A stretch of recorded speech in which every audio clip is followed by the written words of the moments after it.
بسم الله الرحمن الرحيم إذا الشمس كورت وإذا النجوم انكدرت وإذا الجبال سيرت وإذا العشار عطلت وإذا الوحوش حشرت وإذا البحار سجرت وإذا النفوس زوجت. الحمد لله رب العالمين نحمده ونستعينه ونستغفره ونعوذ بالله من شرور أنفسنا وسيئات أعمالنا من يهده الله فلا مضل له ومن يضلل فلا هادي له واشهد ان لا اله الا الله وحده لا شريك له واشهد ان محمدا عبده ورسوله يا ايها الذين امنوا اتقوا الله حق تقاته ولا تموتن الا وانتم مسلمون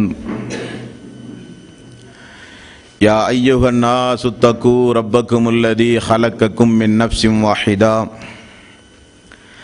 وخلق منها زوجها وبث منهما رجالا كثيرا ونساء واتقوا الله الذي تساءلون به والأرحام إن الله كان عليكم رقيبا يا أيها الذين آمنوا اتقوا الله وقولوا قولا سديدا يصلح لكم أعمالكم ويغفر لكم ذنوبكم ومن يطع الله ورسوله فقد فاز فوزا عظيما فإن خير الحديث كتاب الله وخير الهدي هدي محمد صلى الله عليه وسلم وشر الأمور محدثاتها وكل محدثة بدعة وكل بدعة ضلالة وكل ضلالة في النار.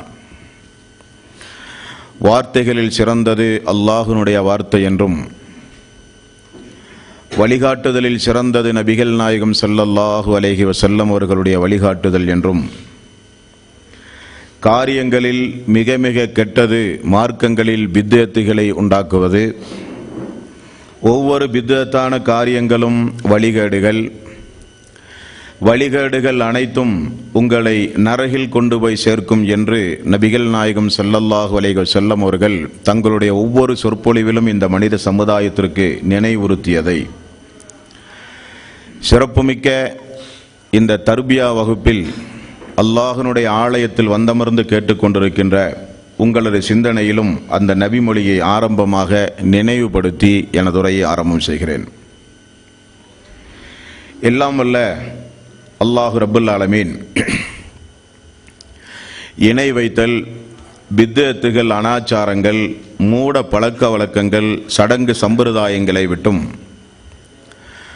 அமல்களை பாழாக்கி மறுமை நாளில் நரகத்திற்கு அழைத்து செல்லுகின்ற அனைத்து தீய எண்ணங்கள், நடவடிக்கைகளை விட்டும் நம் எல்லோரையும் அல்லாஹ் காப்பாற்றி அல்லாஹ்வினுடைய மார்க்கத்தில் சொல்லப்பட்ட சட்டதிட்டங்களுக்கு ஏற்ப நம்முடைய வாழ்வை நாம் அமைத்து மரணிக்கும் பொழுது உண்மை முஸ்லீமாக மரணித்து மறுமை நாளில் நல்லவர்களோடு அல்லாஹ் நம் எல்லோரையும் எழுப்பி சொர்க்கத்தில் நபிகள் நாயகம் ஸல்லல்லாஹு அலைஹி வஸல்லம் அவர்களோடு நம் அனைவரையும் அல்லாஹ் ஒன்று சேர்ப்பானாக. அன்பிற்கும் பாசத்திற்கும் உரிய சகோதரர்களே, பெரியோர்களே, நபிகள் நாயகம் ஸல்லல்லாஹு அலைஹி வஸல்லம் நரக நெருப்பிற்கு அருகில் இருந்த மக்களை எல்லாம் சொர்க்கத்திற்கு உரிய மக்களாக மாற்றினார்கள் என்பதை நாம் எல்லாம் அறிவோம். சொர்க்கத்திற்குரிய மக்களாக ரசூலுல்லாஹி ஸல்லல்லாஹு அலைஹி வஸல்லம் எந்த அளவுக்கு மாற்றினார்கள் என்றால், இப்போ சொர்க்கத்தில் யாரெல்லாம் இருப்பார்கள் என்பது நமக்கெல்லாம் எப்போ தெரியும்? மறுமையில் போனால் தான் தெரியும். மறுமையில் போனாலும் தெரியாது. அல்லாஹ் நமக்கு சொர்க்கத்தை விதியாக்கினால்தான் சொர்க்கத்தில் யாரெல்லாம் இருக்கிறாங்கங்கிறது நமக்கு தெரியும். ஆனால் பாருங்கள், ரசூலுல்லாஹி ஸல்லல்லாஹு அலைஹி வஸல்லம் அவர்களுடைய காலத்தில் வாழ்ந்த, மதீனாவில் வாழ்ந்த, மக்காவில் வாழ்ந்த மக்களுக்கு அல்லாஹு தாலா சொர்க்கத்தில் சொர்க்கத்தில் ஜன்னத்துல் ஃபிர்தௌஸ் என்கிற அந்தஸ்தை எல்லாம் அல்லாஹு தாலா யார் யாருக்கெல்லாம் கொடுப்பான் என்பதையெல்லாம் அந்த மக்கள் அந்த சொர்க்கத்திற்கு உரியவர்களை உலகத்திலேயே பார்த்தார்கள். உண்மை இல்லையா? சொர்க்கவாசிகளோடே அந்த மக்கள் வாழ்ந்தார்கள். அப்போ உலகமே அவர்களுடைய வாழ்க்கை வரலாற்றை படிக்கும்போது இதெல்லாம் ஒரு மனித சமுதாயமா? காட்டு மிராண்டி சமுதாயம், டார்க் ஏஜ், இருண்ட காலம். பார்ப்பதற்கு மனிதர்களைப் போல இருப்பார்களே தவிர மிருகத்தோடு கூட ஒப்பிட முடியாது என்றெல்லாம் வரலாறு எழுதியவர்கள் நபிகள் நாயகம் ஸல்லல்லாஹு அலைஹி வஸல்லம் அவர்கள் வந்த பிறகு, இஸ்லாம் வந்த பிறகு, திருக்குர்ஆன் இறக்கி அருளப்பட்ட பிறகு ஒழுக்கத்தையும் பண்பாட்டையும் நாகரீகத்தையும் நன்னடத்தையையும் அந்த மக்களிடமிருந்து பாடம் பெறுகிற அளவுக்கு ஒரு சமுதாயம் மாற்றப்பட்டது என்றால் அது எப்படி? ரசூலுல்லாஹி ஸல்லல்லாஹு அலைஹி வஸல்லம் அந்த மக்களுக்கு எப்படிப்பட்ட பயிற்சியை கொடுத்து அந்த மக்களை மாற்றினார்கள்? அதனுடைய பிரதிபலிப்பு தான் இந்த பயிற்சி. ரசூலுல்லாஹி ஸல்லல்லாஹு அலைஹி வஸல்லம் சொர்க்கத்தை நோக்கி அந்த மக்களை அழைத்தார்களே தவிர உலகத்தை நோக்கி அழைக்கவே கிடையாதுங்க. என்னைக்கும் பசியோடு அந்த மக்கள் வரும் பொழுது, மார்க்கத்தை எடுத்து சொல்லும் பொழுது, அந்த மக்களுக்கு ஏதாவது துன்பங்கள் நேரிட்டால் அதற்கு வருத்தம் தேடி வரும் பொழுது ரசூல் ஸல்லல்லாஹு அலைஹி வஸல்லம் அவர்கள் சொல்லுகிற பதிலெல்லாம் பாருங்கள். இஸ்லாம் வளரும், வளர்ந்து மிகப்பெரிய ஒரு சாம்ராஜ்யத்தை நாம் உருவாக்கி அந்த நேரத்தில் நாம் தருணம் பார்த்து அவர்களுக்கு பதிலடி கொடுப்போம், இப்பொழுது பொறுமையாக இருங்கள் என்றெல்லாம் ரசூல் ஸல்லல்லாஹு அலைஹி வஸல்லம் அவர்கள் சொல்ல மாட்டார்கள்.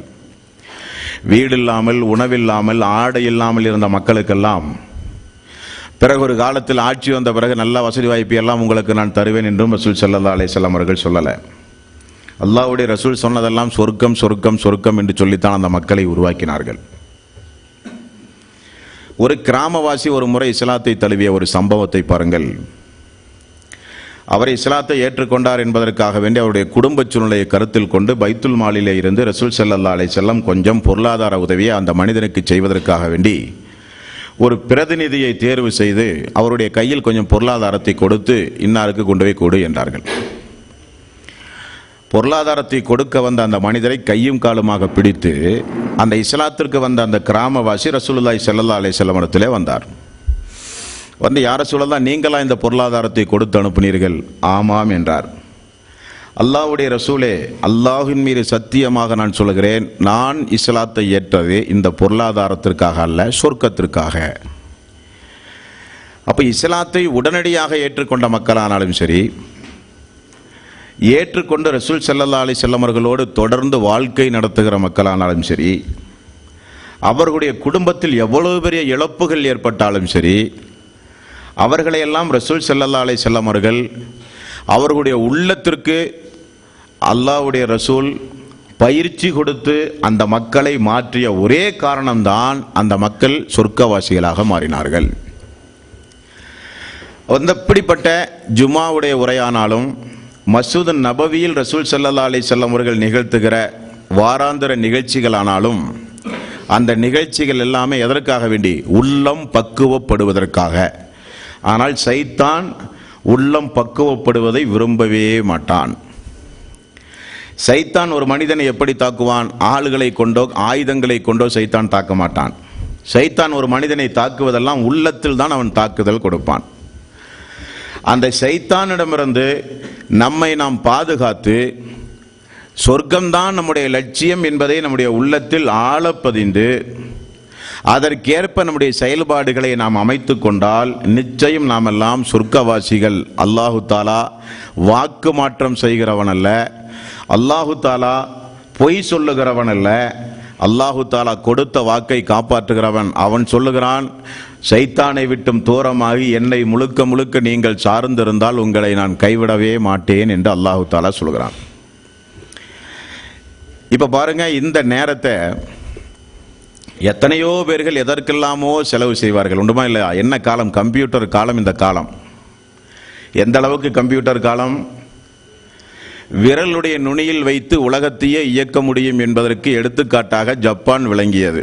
ஆனால் அல்லாஹு தாலா அதையே பொய்ப்பித்தான். பத்திரிகையை படிக்கும்போது என்ன சொல்கிறார்கள் தெரியுமா? அடிக்கடி பூகம்பம், சுனாமி போன்ற பேரிழப்புகள் அந்த பூமியில் ஏற்படுகிற காரணத்தினால் உலகத்திலேயே இல்லாத அளவுக்கு அதிநவீனமான கருவிகள் பொருத்தப்பட்டிருக்கிற நாடு ஜப்பான். அதை முதல் நீங்கள் தெரிந்து கொள்ள வேண்டும். சுனாமி வந்தால் முன்னெச்சரிக்கையாகவே அந்த மக்களுக்கு சொல்லிவிடுகிற அளவுக்கு அபாய ஒலிகள், பூகம்பம் வந்தால் வருவதற்கு முன்னதாகவே அபாய சங்குகள், இவைகள் அனைத்திருந்தும் இன்றைக்கு பத்திரிகையாளர்கள் சொல்லுவது என்னவென்றால், எந்த அபாய சங்கும் ஒலிக்கவில்லை இந்த சுனாமி வரும்போது என்கிறார்கள். இப்படிப்பட்ட ஒரு பேரிழப்பு வருவதற்கு முன்னால் மனிதனுடைய அனைத்து வகையான கண்டுபிடிப்பும் பொய்ப்பிக்கப்பட்டு விட்டது என்று சொல்லுகிறார்கள். அப்ப அவன் அனைத்தையும் மனைவி மக்களோடு ஓடுகிறார்கள். கடலில் இருக்கிற கப்பல் எல்லாம் வீதியிலே வந்து கிடக்கின்றது. விமான தளங்களுக்கெல்லாம் தண்ணீர் பீரிட்டு ஓடுகிறது. தாய், தந்தை, பிள்ளைகள் எல்லோரையும் இழந்து எல்லோரும் ஓடுகிற காட்சி மறு செகண்ட் நம்முடைய வீடுகளில் இருந்து கொண்டு, கையடக்க தொலைபேசி, மொபைலில் இன்டர்நெட் இருந்தால் கையிலே வைத்துக்கொண்டு ஜப்பானில் இப்பொழுது என்ன நடக்கிறது என்பதை அறிகிற உலகம் இன்றைய உலகம். அப்போ ஒவ்வொரு நிமிடமும் பாருங்கள், பணம் சம்பாதிக்கிற உலகம், என்ஜாய் பண்ணுகிற, ஜாலி அடிக்கக்கூடிய உலகம். அப்படிப்பட்ட இந்த உலகத்தில் அல்லாஹ்வினுடைய தீனை கேட்பதற்கு ஒரு ஏற்பாடு செய்யும் போது அவையெல்லாம் தூக்கி ஒரு ஓரமாக வைத்து நம்முடைய உள்ளத்திற்கு ஒரு நல்ல செய்தி கிடைக்காதா, உள்ளம் கொஞ்சம் அமைதியாகாதா, பரபரப்பான இந்த சூழ்நிலையில் நம்முடைய உள்ளத்திற்கு கொஞ்சம் அமைதியும் சாந்தியும் கிடைத்தால் நன்றாக இருக்குமே என்பதற்காக வேண்டித்தானே நம்ம எல்லாம் இங்கே வந்திருக்கிறோம். காசு பணத்திற்காக வேண்டியா அல்ல.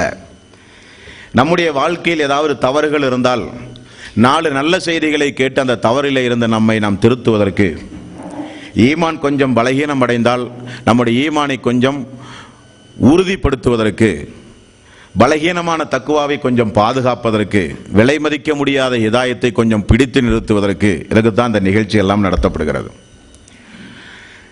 அல்லாஹு தாலா நம்முடைய வாப்பாவை, நம்முடைய தந்தையை உலகத்தில் படைக்கலைங்க. அவனுக்கே உரிய ஒரு இடத்தில் தன்னுடைய கையால் நேரடியாக நம்முடைய தந்தை ஆதமை அல்லாஹு தாலா படைத்தான். படைத்தவருக்கு அல்லாஹு தாலா ரூஹ் கொடுத்தவர் அப்படியே பார்த்தது யாரை பார்த்தார்? எடுத்த உடனே மலக்குமார்களை பார்க்கிறார், ஜின் இனத்தை சார்ந்த சைத்தானை பார்க்கிறார், அல்லாஹ்வினுடைய உரையாடலை பார்க்கிறார். எல்லாம் நேரடியாக பார்த்தவர் நம்முடைய தந்தை. யாராக இருந்தாலும் முதலில் இந்த பூமியில் படைக்கப்பட்ட பிறகு நன்னடத்தையை கருத்தில் கொண்டு சொர்க்கத்திற்கு திரும்ப அனுப்பப்படுவார். ஆனால் நம்முடைய தந்தை நேர் மாற்றம், அங்க அனுப்பப்பட்டு திரும்ப இங்க வந்தவர். அப்படித்தான் நம்முடைய தந்தை. ஆனால் நம்முடைய தந்தை சொர்க்கத்திற்கு போகும்போது அல்லாஹு தாலா ஹராமான காரியமாக சொன்ன சட்டம் எவ்வளவுங்க? ஒன்னே ஒண்ணுதான் சொன்னான் அல்லாஹு தாலா, இல்லையா? நமக்கு ஹராமான விஷயங்கள் நிறைய இருக்கு, பட்டியலே போடலாம். ஆனா அல்லாஹு தாலா நம்முடைய வாப்பாவுக்கு சொன்னது, தந்தைக்கு சொன்னது ஒரே ஒரு ஹராமான ஒரு காரியம், அந்த மரத்துக்கிட்ட போகாத, அதை போய் பறிச்சு உண்ணாத, பாக்கி எப்படியெல்லாம் நடக்கணும்னு தோணுது அப்படியெல்லாம் நடந்துக்கன்னா. சைத்தான் என்ன செய்தான்? அவனுடைய பொதுவாக அவனுடைய பண்பை குறித்து அல்லாஹு தாலா சொல்லும் பொழுது எல்லா தீமையையும் அழகாக காண்பிப்பான். அது சைத்தானுடைய பண்பு. எந்த ஒரு தீமையை நீங்கள் செய்யும் போதும் அல்லாஹ் காப்பாற்ற வேண்டும். உதாரணத்திற்கு கொஞ்சம் யோசித்து பாருங்கள், ஏதாவது ஒரு நியாயத்தை எங்கேயாவது அந்த உள்ளத்தில் அல்லாஹ் கொஞ்சம் போட்டு வச்சிருப்பான் சைத்தான்.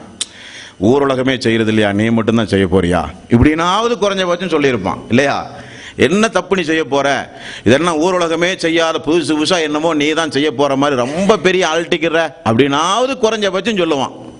அப்ப ஏதாவது அழகான வார்த்தைகளை சொல்லி நியாயமான காரணங்களையும் எடுத்து சொல்லி நம்மை வழிகெடுக்கக்கூடிய ஆற்றல் படைத்தவன் தான் சைத்தான். நம்முடைய தந்தைகிட்ட போய் அவன் என்ன சொன்னான்னு பாத்தீங்களா? குர்ஆனுடைய வசனத்தை பாருங்க. ஆதமே, உனக்கு ஆட்சி அதிகாரம் வேண்டுமா, மரணமில்லாத வாழ்வு வேண்டுமா, சந்தோஷமான வாழ்வு வேண்டுமா? அதற்குத்தான் நான் இதை சொல்லுகிறேன். அந்த மரத்தினுடைய கனியை எடுத்து உண்ணு. நான் உனக்கெல்லாம் கெடுதி விளைவிக்கக்கூடியவனா, நன்மையை விளைவிக்கக்கூடியவன் தானே. இஸ்லாமிய மார்க்கத்தினுடைய பேரறிஞர்கள் என்ன சொல்கிறார்கள் தெரியுமா? அல்லாஹுவின் மீது முதலில் சத்தியம் போட்டவன் யாரு? சைத்தான். யாருக்கும் அந்த துணிவு கிடையாது. அல்லாஹுவின் மீது முதலில் சத்தியம் போட்ட உடனே தான் நம்முடைய தந்தை கீழே விழுந்தார். தந்தை என்ன நினைச்சாரு தெரியுமா? இவன் என்ன சொல்றா, என்ன அவன் சொல்றதா இருந்தாலும் அல்லாஹ்வை சொல்லிட்டானே, அப்ப இவன் பொய் சொல்றதுக்கு வாய்ப்பில்லை. அதுல விழுந்ததுதான் நம்முடைய தந்தை. அப்ப சைத்தானை பொறுத்த வரையில் நம்முடைய உள்ளத்திற்கு அவன் தொடுக்கக்கூடிய தாக்குதல் சாதாரணமானதல்ல. அவனை வெற்றி பெறுவதும் சாதாரணமானதல்ல. அவனை வெற்றி பெறுகிற ஒரே ஆயுதம் உண்டு. ஆனால் இது போன்ற வகுப்புகளில் அதிகம் தொடர்பு வைத்துக் கொள்ளணும்.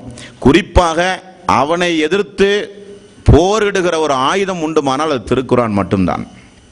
அல்லாஹ்வுடைய ரசூலுடைய வாழ்க்கை வரலாறு அடங்கிய ஹதீஸுகள். இன்னும் நம்முடைய ஈமான் வலுப்பெற வேண்டுமானால் அந்த அல்லாஹ்வுடைய ரசூல் உருவாக்கிய சஹாபாக்களுடைய வாழ்க்கை வரலாறு. சஹாபாக்களுடைய வாழ்க்கை வரலாறை பொறுத்தவரையில் எப்பொழுதும் நாம் படித்துக்கொண்டே இருக்க வேண்டிய வாழ்க்கை வரலாறுகள் அவர்களுடைய வாழ்க்கை வரலாறு. அப்போ சைத்தானை எதிர்கொண்டு மனோ இச்சையை தூக்கி வீசி இப்படிப்பட்ட ஒரு அமர்வில் நாமெல்லாம் வந்து அமர்ந்து அல்லாஹ்வுடைய மார்க்க உபதேசத்தை கேட்கிறோம் என்றால் அதுவே ஒரு பெரிய விஷயங்க. பொதுவாக நன்மை தீமை எழுதுகிற மலக்கு எல்லோருக்கும் உண்டு, உங்களுக்கெல்லாம் தெரியும் இல்லையா? அந்த நன்மை எழுதுகிற மலக்கு இப்பொழுதெல்லாம் நம்முடைய ஒவ்வொருடைய பட்டியலிலும் இன்றைய நாள் பொழுதில் நன்மையை தான் எழுதி கொண்டே இருப்பார். எந்த ஒரு அநியாயமோ எந்த ஒரு ஹராமான காரியமோ பொழுதுபோக்கு நிகழ்ச்சியோ இது கிடையாது. அல்லாஹுவை பற்றி அல்லாஹ்வுடைய ரசூலை பற்றி பேசக்கூடிய ஒரு சபை இது. இந்த சபையினுடைய விபரங்கள் குர்ஆன் ஹதீஸின் அடிப்படையில். இனி சபைக்கு வந்தமர்க்கக்கூடிய நம்முடைய மனோநிலை எப்படி இருக்க வேண்டும் தெரியுமா? யார் யார் என்னென்ன தலைப்புகளில் உரை நிகழ்த்துகிறார்கள் என்பதை ரொம்ப உன்னிப்பாக வாட்ச் பண்ணணும். ஏன்னா சஹாபாக்கள் இப்னு மசூத் ரலியல்லாஹு அன்ஹு அவர்கள் சொல்கிறார்கள், ரசூலுல்லாஹி ஸல்லல்லாஹு அலைஹி வஸல்லமுடைய சபைக்கு உரையை கேட்க நாங்கள் சென்றால் திரும்ப நாங்கள் வரும் பொழுது நாங்களாக வரமாட்டோம், திருந்திய நிலையில் வருவோம். திருந்திய நிலையில் என்றால் ஹராமையெல்லாம் விட்டுட்டு அர்த்தம் அல்ல. எங்களுடைய ஈமானில் மாற்றம், தக்குவாவில் மாற்றம், இபாதத்துகளில் வணக்க வழிபாடுகளில் மாற்றம், பெருத்த மாற்றத்தோடு தான் நாங்கள் திரும்ப வருவோம் என்று சஹாபாக்கள் பயான்களை கேட்க சென்ற அவர்களுடைய வாழ்க்கை வரலாறை குறித்து அப்படி நமக்கு சொல்லுகிறார்கள். ஹதீஸுகளிலே நாம் பார்க்குறோம். இந்த 2 நாள் தரிபியாவுக்கு குன்னூர் மலைப்பகுதியை தேடி வந்து குறிப்புகள் எடுத்து சொல்லப்படுகிற உபதேசங்களை கூர்ந்து கவனித்து இங்கிருந்து கீழே இறங்கும் போது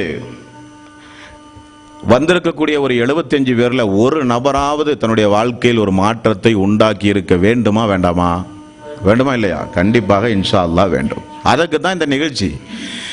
வெறுமனே உபதேசங்களை, ஜும்மாவுடைய உபதேசம், திருக்குரான் விளக்கு உரை வகுப்பு, இது போன்ற நிகழ்ச்சி ஆயிரம் நடத்தினாலும் ஒரு சில மக்களுக்கு பயனே தராது. அந்த மக்களை போல அல்லாஹு தாலா நம்மை வாழ வைக்கவும் கூடாது. அல்லாஹ் அதிலிருந்து நம்மை காப்பாற்ற வேண்டும். அல்லாஹு தாலா மிகுந்த கிருபையாளன். அவனை போல ஒரு கிருபையாளனை நீங்கள் பார்க்கவே முடியாதுங்க. ஆனால் அவனை போல தண்டிக்கக்கூடியவனையும் நீங்கள் பார்க்க முடியாது. ரெண்டையும் அல்லாஹு தாலா குர்ஆனிலே சொல்லுகிறான்.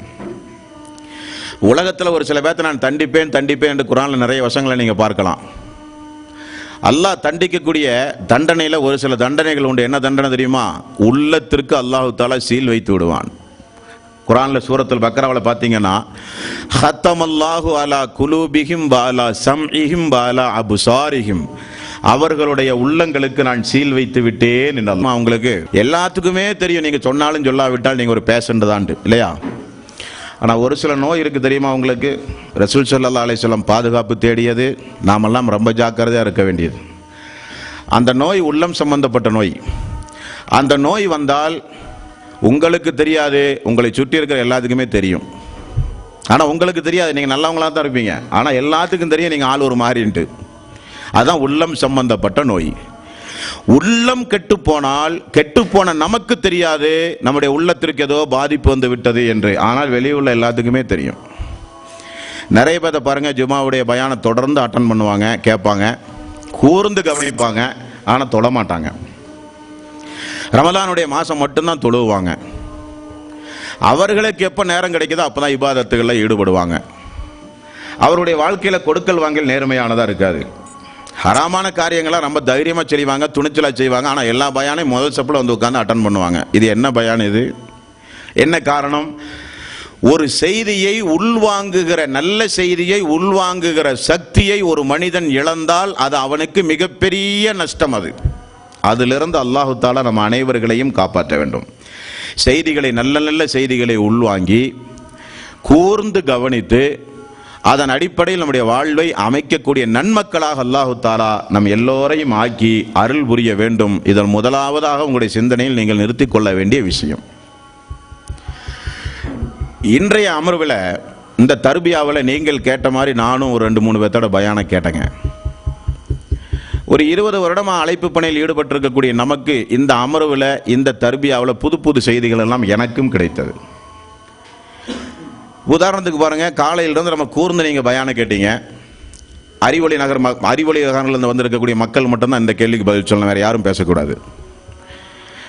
பிலால் ரலியல்லாஹு அன்ஹு இஸ்லாத்தை தளவக்கூடிய அந்த ஒரு செய்தி, அந்த செய்தி அவருடைய காதுக்கு எப்படி வந்தது, அந்த பிலால் அவர்கள் இஸ்லாத்தை தழுவதற்கு என்ன காரணம், முதல்ல அல்லாஹ்வுடைய ரசூலை குறித்து இஸ்லாத்தை குறித்து என்ன வாசகம் அவருடைய செவிகளில் விழுந்தது என்று யாராவது சொல்ல முடியுமா?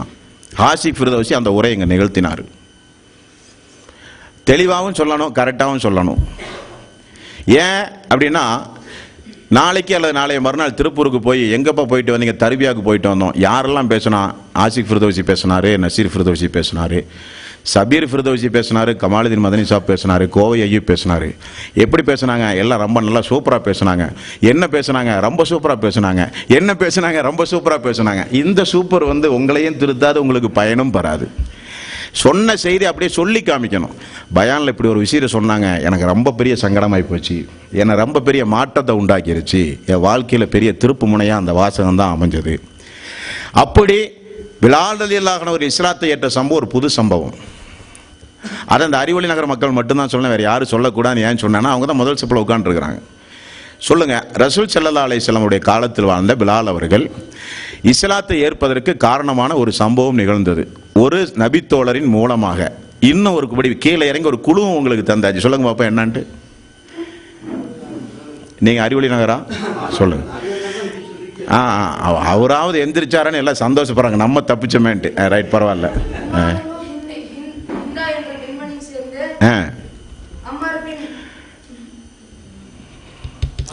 அம்மார் அவர்களை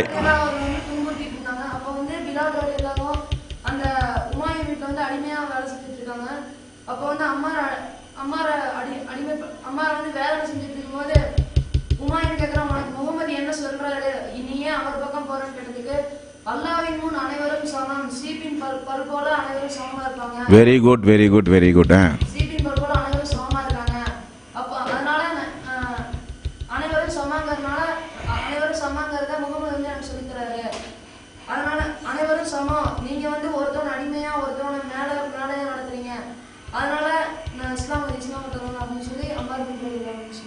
அந்த சொன்ன சம்பவத்தை ஒரு சுவருக்கு பின்னால் இருந்து பிலால் அவர்கள் கேட்குறாங்க. அதான வாசகம். எவ்வளோ தெளிவாக பேசினார் பார்த்தீங்களா? அப்போ பெரியவங்களாம் இந்த சபையில் நீங்களும் இருக்கிறீங்க. அது அறிவொளி நகருக்கு சொல்லுங்க 3 ட்ரிப்பு நான் சொன்னாலும், அறிவொளி நகருக்கு சொல்லாட்டி நாங்கள் சொல்கிறேங்க அப்படின்னு யாராவது எந்திரிச்சாங்களா? யாரும் எந்திரிக்கல. யார் அதையும் கவனிக்கணுமா இல்லையா? சரி, அறிவொளி நகர் சொல்லாதீங்க, யாருமே எந்திரிக்கலைங்க, தாங்க நாங்கள் சொல்கிறேங்க அப்படின்னு என்ன 10 பேர் எந்திரிச்சாங்களா? இங்க திருப்பூர்காரங்களுக்கும் கேட்கறேன்ப்பா. சரி, திருப்பூர்காரங்களும் கேட்போம், எத்தனை பேர் போட்டி போட்டு பதில் சொல்றீங்கன்னு பார்ப்போம். நான் நிகழ்த்தின உரையினுடைய கடைசி பகுதிக்கு வந்த உடனே அதிலிருந்து 2-3 கேள்வி கேட்பேன். இன்ஷா அல்லாஹ் எவ்வளவு கூர்ந்து நீங்க கவனிக்கிறீங்கன்னு இன்ஷா அல்லாஹ் பார்ப்போம். சரியா? அப்ப பிலால் அவருடைய சம்பவம் பாருங்க, ஒரு டச்சிங்கான ஒரு சம்பவம். அடிமையாக இருந்து சமூகத்தில் ஒதுக்கப்பட்டு பழுதுக்கும் கருவியாகவே மனிதர்களை பயன்படுத்தக்கூடிய காலம். எடை போடுற மிஷின் இருக்கா இல்லையா, அந்த மாதிரி மனிதர்களை அடிமைகளை பயன்படுத்தப்பட்டிருக்கிற காலத்தில் அம்மார் அவர்கள் சுவருக்கு பின்னால் குறைசி தலைவர்கள் மூலம் கொடூர தாக்குதல் நடத்தப்படும் பொழுது அவர் பயன்படுத்திய அந்த வாசகத்தை காது கொடுத்து கேட்ட பிலால் அவர்களுடைய மனதில் ஏற்பட்ட அந்த தயக்கம்தான் ஒரு மனிதனுடைய வாழ்வில் என்றைக்கு எந்த மாற்றத்தை எப்பொழுது உண்டாக்கும் சொல்லவே முடியாது. அப்போ அதனுடைய எடுத்துக்காட்டு சம்பவம் தான் அந்த சம்பவம். அப்போ அந்த உரைகளை பொறுத்த வரையில் கொஞ்சம் கூர்ந்து கவனித்தா நமக்கு நிறைய படிப்பினைகள் இன்ஷா அல்லாஹ் கிடைப்பதற்கு வாய்ப்பு இருக்கிறது. நம்முடைய வாழ்க்கையில் பெரிய பெரிய மாற்றங்கள் உருவாவதற்கு இந்த சபையும் இந்த நாளும் இந்த தேதியும் இன்ஷா அல்லாஹ் பயன்பெறுமே. ஆனால் அது அல்லாஹ்வுக்கு தானே எல்லா புகழும், உண்டுமா இல்லையா? ஒரு சிறிய ஒரு பையன் எழுந்த அந்த சம்பவத்தை ஒரு அழகாக ஓரளவுக்கு தொகுத்து சொல்ல முடியும் என்றால் இந்த உபதேச கூட்டம் என்பது எந்த அளவுக்கு பயன் தரக்கூடிய கூட்டம். அப்போ அந்த நிகழ்ச்சி முடிஞ்சு போனால் ஒவ்வொரு உரைகளிலே இருந்துள்ள விஷயங்களை உங்களுக்கு மத்தியில் நீங்கள் பரிமாறிக்கொள்ளணும், நண்பர்களுக்கு மத்தியில் பரிமாறணும், வராத மக்களுக்கு எடுத்து சொல்லணும், குடும்பத்தில் போய் பரிமாறணும். இதெல்லாம் தான் இஸ்லாம் வளர்வதற்கு, இஸ்லாம் மேம்படுவதற்கு, நாம் நம்முடைய உள்ளத்தை பாதுகாப்பதற்கு பயன்படும் என்பதை நினைவில் நிறுத்தி கொண்டு நம்முடைய இந்த நிகழ்ச்சியில் நம்முடைய வாழ்க்கையில் பாருங்கள், நம்ம நிறைய முறை நம்முடைய வாழ்வில் சிரிக்கிறோம். நிறைய முறை நம்முடைய வாழ்வில் நாமெல்லாம் ஒவ்வொரு கட்டங்களெல்லாம் அழக்கூடிய நேரம் வரும்போது அழுகிறோம். இந்த அழுகையும் சிரிப்பும் அல்லாஹு தாலா விசேஷமாக கொடுக்கப்பட்டதான் மனித சமுதாயத்திற்காக வேண்டி அல்லாஹு தாலா கொடுத்தது. சிரிப்பை பொறுத்த வரையில் அதுக்கு ஒரு காரணமே தேவையில்லை. யாரையா ஒரு ஆளை பார்த்தா ஒரு புன்முறுகள் பூத்து உடனே ஒரு சிரிப்பு வந்து சிரிப்போம். சிரிப்புக்கு பொறுத்த வரையில் இப்போ தான் சிரிக்கணும், இத்தனை மணிக்கு தான் சிரிக்கணும்னு டைமிங் போட்டு யாரும் சிரிக்கிறது இல்லை. அழுகையை பொறுத்த வரையில் அப்படி இல்லைங்க. நினைக்கும் போதெல்லாம் சிரித்த மாதிரி நினைக்கும் போதெல்லாம் அழ முடியாது. அழுத மனநோயாளின்னு சொல்லிடுவாங்க. அழுகை எப்போ வரும் தெரியுமா? அழ வைக்கக்கூடிய அளவுக்கு உள்ளத்தில் ஏதாவது ஒரு தாக்கம் ஏற்பட்டால் மட்டும்தான் நம்முடைய கண்களிலே கண்ணீர் வரும். இங்கே அமர்ந்திருக்கக்கூடிய நீங்கள் ஆனாலும் பேசுகிற நானானாலும் நம்முடைய வாழ்க்கையில் நிறைய கண்ணீரை சிந்தி இருக்கிறோம். ஆனால் சிந்திய நாம் எல்லாம் ஒரு சமுதாயம் கண்ணீர் சிந்தி இந்த உலகத்தில் இருந்து வாழ்ந்து விடைபெற்று சென்றிருக்கிறது. நபிமார்களானாலும் சஹாபாக்களானாலும் அவர்களும் தங்களுடைய வாழ்க்கையில் அழுதிருக்கிறார்கள். தேம்பி தேம்பி வாய் விட்டெல்லாம் அழுதிருக்கிறார்கள். ஹதீசுகளை படித்து பார்க்கும் பொழுது அவர்களுடைய தாடி நினையக்கூடிய அளவுக்கு அழுதிருக்கிறார்கள். அவர்கள் அமர்ந்திருக்கிற இடத்திலே இருக்கிற கற்கள் எல்லாம் நினைகிற அளவுக்கு அழுதிருக்கிறார்கள். என்ன காரணம்? அல்லாஹு தாலா திருக்குரானில் ஒரு சில மக்கள் அழுவார்கள் என்று அல்லாஹு தாலா சொல்லுகிறான். அது எப்படிப்பட்ட அழுகை? நாம் நம்முடைய வாழ்க்கையில் பாருங்க, வியாபாரத்தில் கொஞ்சோண்டு பணத்தை வச்சு ஒரு வியாபாரம் செய்வோம். அந்த வியாபாரம் நஷ்டமாகி போச்சுன்னு சொன்னால், ரஹ்மானே இனி தொழிலுக்கு என்னடா செய்கிறது அப்படின்னு நினச்சி அழுவோம். உண்டுமா இல்லையா? உண்டு. பெண் குமர்களை வீட்டில் வைத்திருக்கக்கூடிய நாமோ எப்படா அதுக்கு ஒரு நல்ல மாப்பிள்ளை வரும், ரஹ்மானை கெட்டி கொடுத்து நல்ல ஒரு வாழ்க்கையை அமைச்சு கொடுக்கறதுக்கு நமக்கு எப்படா ஒரு வாய்ப்பு கிடைக்கும் அப்படின்னு சொல்லி குடும்பத்திற்காக வேண்டி அழுகக்கூடியவர்கள் உண்டு. பிள்ளைகளை வளர்த்து ஆளாக்கும் போது நம் மக்களுடைய எதிர்காலம் என்ன ஆகுவோம், நம் மக்கள் வளர்ந்து வருகிறார்களே மக்களுடைய எதிர்காலம் என்ன ஆகுமோ அப்படின்னு சொல்லி அழக்கூடிய பெற்றோர்கள் உண்டு. நண்பர்களுக்கு நண்பர்கள் அழக்கூடியவர்களும் உண்டு. மனதிற்கு ஏதாவது கஷ்டங்களையும் துன்பங்களையும் யாராவது சமூகமோ அல்லது நண்பர்களோ அல்லது குடும்பமோ தந்தால் வேதனை தாங்காமல் அழக்கூடிய அழுகிறவர்கள் உண்டு. நோயாளிகள் அழுகிறவர்கள் உண்டு. ஆனால் பாருங்கள், அல்லாஹு தாலா திருக்குரானில் ஒரு சில மக்கள் அழுவார்கள் என்று சொல்கிறான். நபிகள் நாயகம் ஸல்லல்லாஹு அலைஹி வஸல்லம் அவர்கள் உருவாக்கிய சஹாபாக்களில் நிறைய பேர்கள் அழுதிருக்கிறார்கள். அந்த அழுகையினுடைய பட்டியல் தான் இப்பொழுது இங்கே பரிமாறப் போகிறேன். முதலில் அல்லாஹு தாலா அவனுடைய அருள்மறையாம் திருமறை குரானில் 17வது அத்தியாயத்தின் 109வது வசனம், 17வது அத்தியாயத்தினுடைய 109வது வசனத்தில் அல்லாஹு தாலா சொல்லுகிறான், வயஹிர்ரூன லில் அத்கானி யபுகூன வயஸீதுஹும் ஹுசூஆ. அல்லாஹ்வுடைய வேத வசனம் அவர்களுக்கு எடுத்து சொல்லப்பட்டால், அல்லாஹ் தஆலா சொல்றான், வேத வசனம் அவர்களுக்கு எடுத்து சொல்லப்பட்டால் அவர்கள் எங்கள் இறைவன் மிக பரிசுத்தமானவன், நிச்சயமாக எங்களுடைய இறைவனுடைய வாக்குறுதி நிறைவேற்றப்பட்டதாகிவிட்டது என்று கூறுவார்கள். சொல்லிவிட்டு அல்லாஹ் தஆலா சொல்கிறான், அவர்கள் சுஜூதிலே அழுதவர்களாக விழுவார்கள் என்று அல்லாஹ் சொல்கிறான். அல்லாஹ் தஆலா ஒரு அழுகையை சொல்கிறான். இந்த இடத்தில் அல்லாஹ்வுடைய வேத வசனங்கள் அவர்களுக்கு எடுத்து சொல்லப்பட்டால் அந்த வசனங்களுடைய அந்த உயிரோட்டம் அவருடைய உள்ளத்தில் ஆழ பதிந்ததனுடைய விளைவு சுஜூதிலே உடனே விழுந்து விடுவார்கள் அழுதவர்களாக என்று அல்லாஹு தாலா சொல்லுகிறான். தமிழ்ல திருக்குரான் வெளிவந்து 10-15 வருஷம் ஆச்சு. திருக்குரானை படிக்கும் பொழுது இப்படி யாராவது சுஜூதிலே விழுந்து அழுதிருக்கிறோமா? இது முதல் கேள்வி. இப்படி விழுவார்கள் அழுவார்கள் என்று அல்லாஹு தாலா யாரை சொல்லுகிறான்? அவனுடைய கூட்டத்தார்கள், அவனுக்கு நெருக்கமானவர்கள், இறை விசுவாசிகள், முத்தகீன்கள், அவர்களுடைய பண்பாக அல்லாஹ் சொல்லுகிற வசனம்.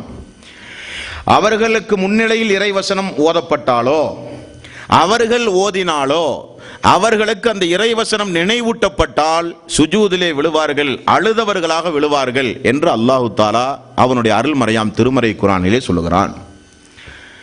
நம்முடைய வீடுகளில் நாம் எத்தனை முறை திருக்குரானுடைய வசனங்களை ஓதியிருக்கிறோம்? ஒரு விஷயத்தை இந்த இடத்துல நான் கவனமாக பதிவு செய்து கொள்ள விரும்புகிறேன். திருக்குரானுடைய அர்த்தம் புரிந்து அந்த அர்த்த புஷ்டியை உணர்ந்து அழக்கூடியவர்கள் உண்டு. அது மக்காவிலெல்லாம் பார்த்தீங்கன்னு சொன்னால் இமாம் தொழு வைக்கும்போது அழுவார். ஏன் அந்த அழுகை வருது? அல்லாஹு தாலா சொல்லக்கூடிய ஒவ்வொரு விஷயங்களையும் அப்படியே அவர்கள் அர்த்தத்தோடு ஓதும் போது பயந்து அவர்களுக்கு வருகிற அழுகை அந்த அழுகை. நமக்கும் அழுகை வரணுங்க, கண்டிப்பா வரும். எப்ப தெரியுமா? கையில எடுத்து வச்ச உடனேயே நிறைய பேர் குரானை எதுக்கு தெரியுமா எடுத்து வைப்பாங்க? தூக்கம் வரலங்கிறதுக்காக வேண்டி எடுத்து வைப்பாங்க. குரானுக்கு ஒரு அதிபயங்கரமான ஒரு சக்தி உண்டு தெரியுமா? சும்மா சேம்பிளுக்கு இந்த இரவில் அமீர் சாப் லாஸ்ட் பயான் பண்ணோன்னு ராத்திரி தூங்குறதுக்கு முன்னாடி ஒரு 10 நிமிஷம் அந்த குரான் எடுத்து கையில் வச்சு பாருங்க, தூக்கம் வராது. அத்தனை பேருக்கும் தூக்கம் வந்துடும். ஏன்? சைத்தான் இதை ஓதவங்களை விடமாட்டான். இது அல்லாஹ்வுடைய வார்த்தை. இந்த வார்த்தை திருக்குரானை பொறுத்த வரையில் அது ஒரு கதை புத்தகம் அல்ல, உங்களுக்கெல்லாம் தெரியும். அது ஒரு தனிநபருடைய வாழ்க்கை வரலாற்றை சொல்ல வந்த புத்தகமும் அல்ல, அதுவும் உங்களுக்கு தெரியும் இல்லையா? ஒரு பொழுதுபோக்கு நூலும் அல்ல, ஒரு நாவலும் அல்ல. திருக்குரான் என்பது என்னங்க? அல்லாஹ்வுடைய வார்த்தை. திருக்குரானை படிக்கும்போது நம்மை படைத்த ரஹ்மான் நம்மிடத்தில் என்ன சொல்லுகிறான் என்பதை மட்டும் மனசுல உள்வாங்கிட்டு அந்த பக்கத்தை அப்படியே திருப்புங்க. உங்களை அறியாமலேயே உங்களுடைய உள்ளத்துல ஒரு பயம் வரும்.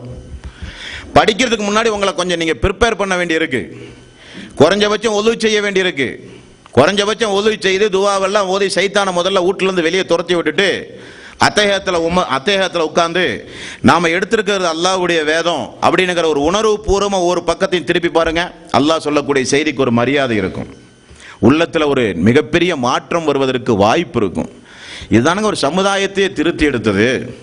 ஒரு சமுதாயத்தையே திருத்தி எடுத்ததான குரான். யூதர்கள் எல்லாம் சொல்லுகிற சம்பவம் ஹதீஸ்கள்ல நீங்க பார்க்கலாம். யூதர்கள் என்ன சொல்லுவார்கள் தெரியுமா? மதீனாவில் ரசூலுல்லாஹி ஸல்லல்லாஹு அலைஹி வஸல்லம் அவர்களுக்கு அதிகாலை பொழுது பெண்கள் முகம் முன்கையை தவிர மீதமெல்லாம் மறைக்க வேண்டும் என்கிற சட்டம் அதிகாலை பொழுது இறக்கப்பட்ட உடனே அன்று இரவுக்குள் அது நடைமுறைப்படுத்தப்பட்டது.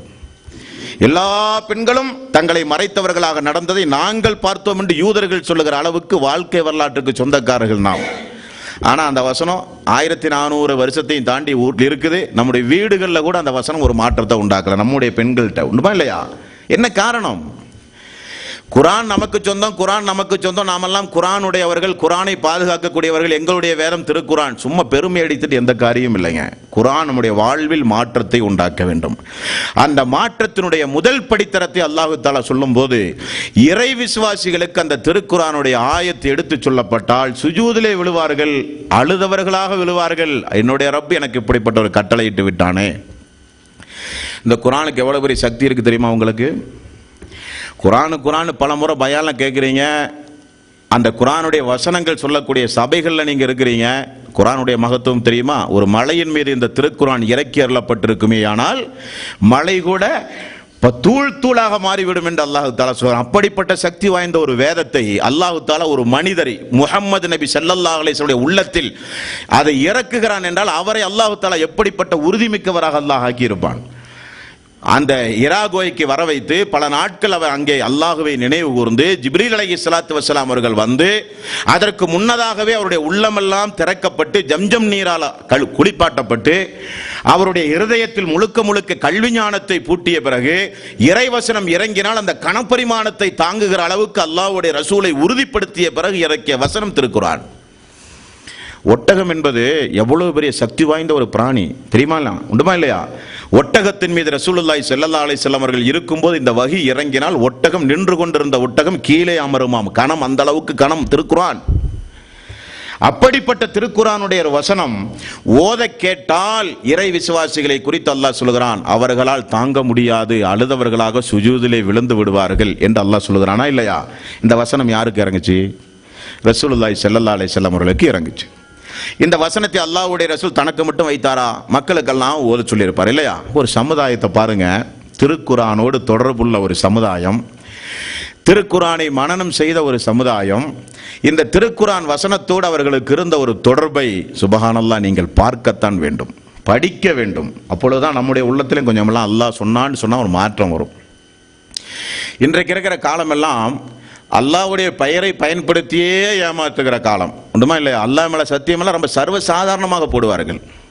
அல்லாஹ் மேல சத்தியம் போட்டு மக்களை ஏமாற்றுவார்கள். அல்லாஹுவை சத்தியம் போட்டு மோசடித்தனம் செய்வார்கள். அல்லாஹுவை முன்னிறுத்தி நீங்கள் சத்தியம் போடுகிற காரணத்தினால் அல்லாஹுவையே முன்னிறுத்தி சத்தியம் போட்டு விட்டானே என்று எதிரணியிலே இருக்கிறவன் உங்களுடைய வாக்கை நம்புகிறான், கொடுத்த பொருளை நம்புகிறான், எல்லாம் நம்புகிறானா இல்லையா?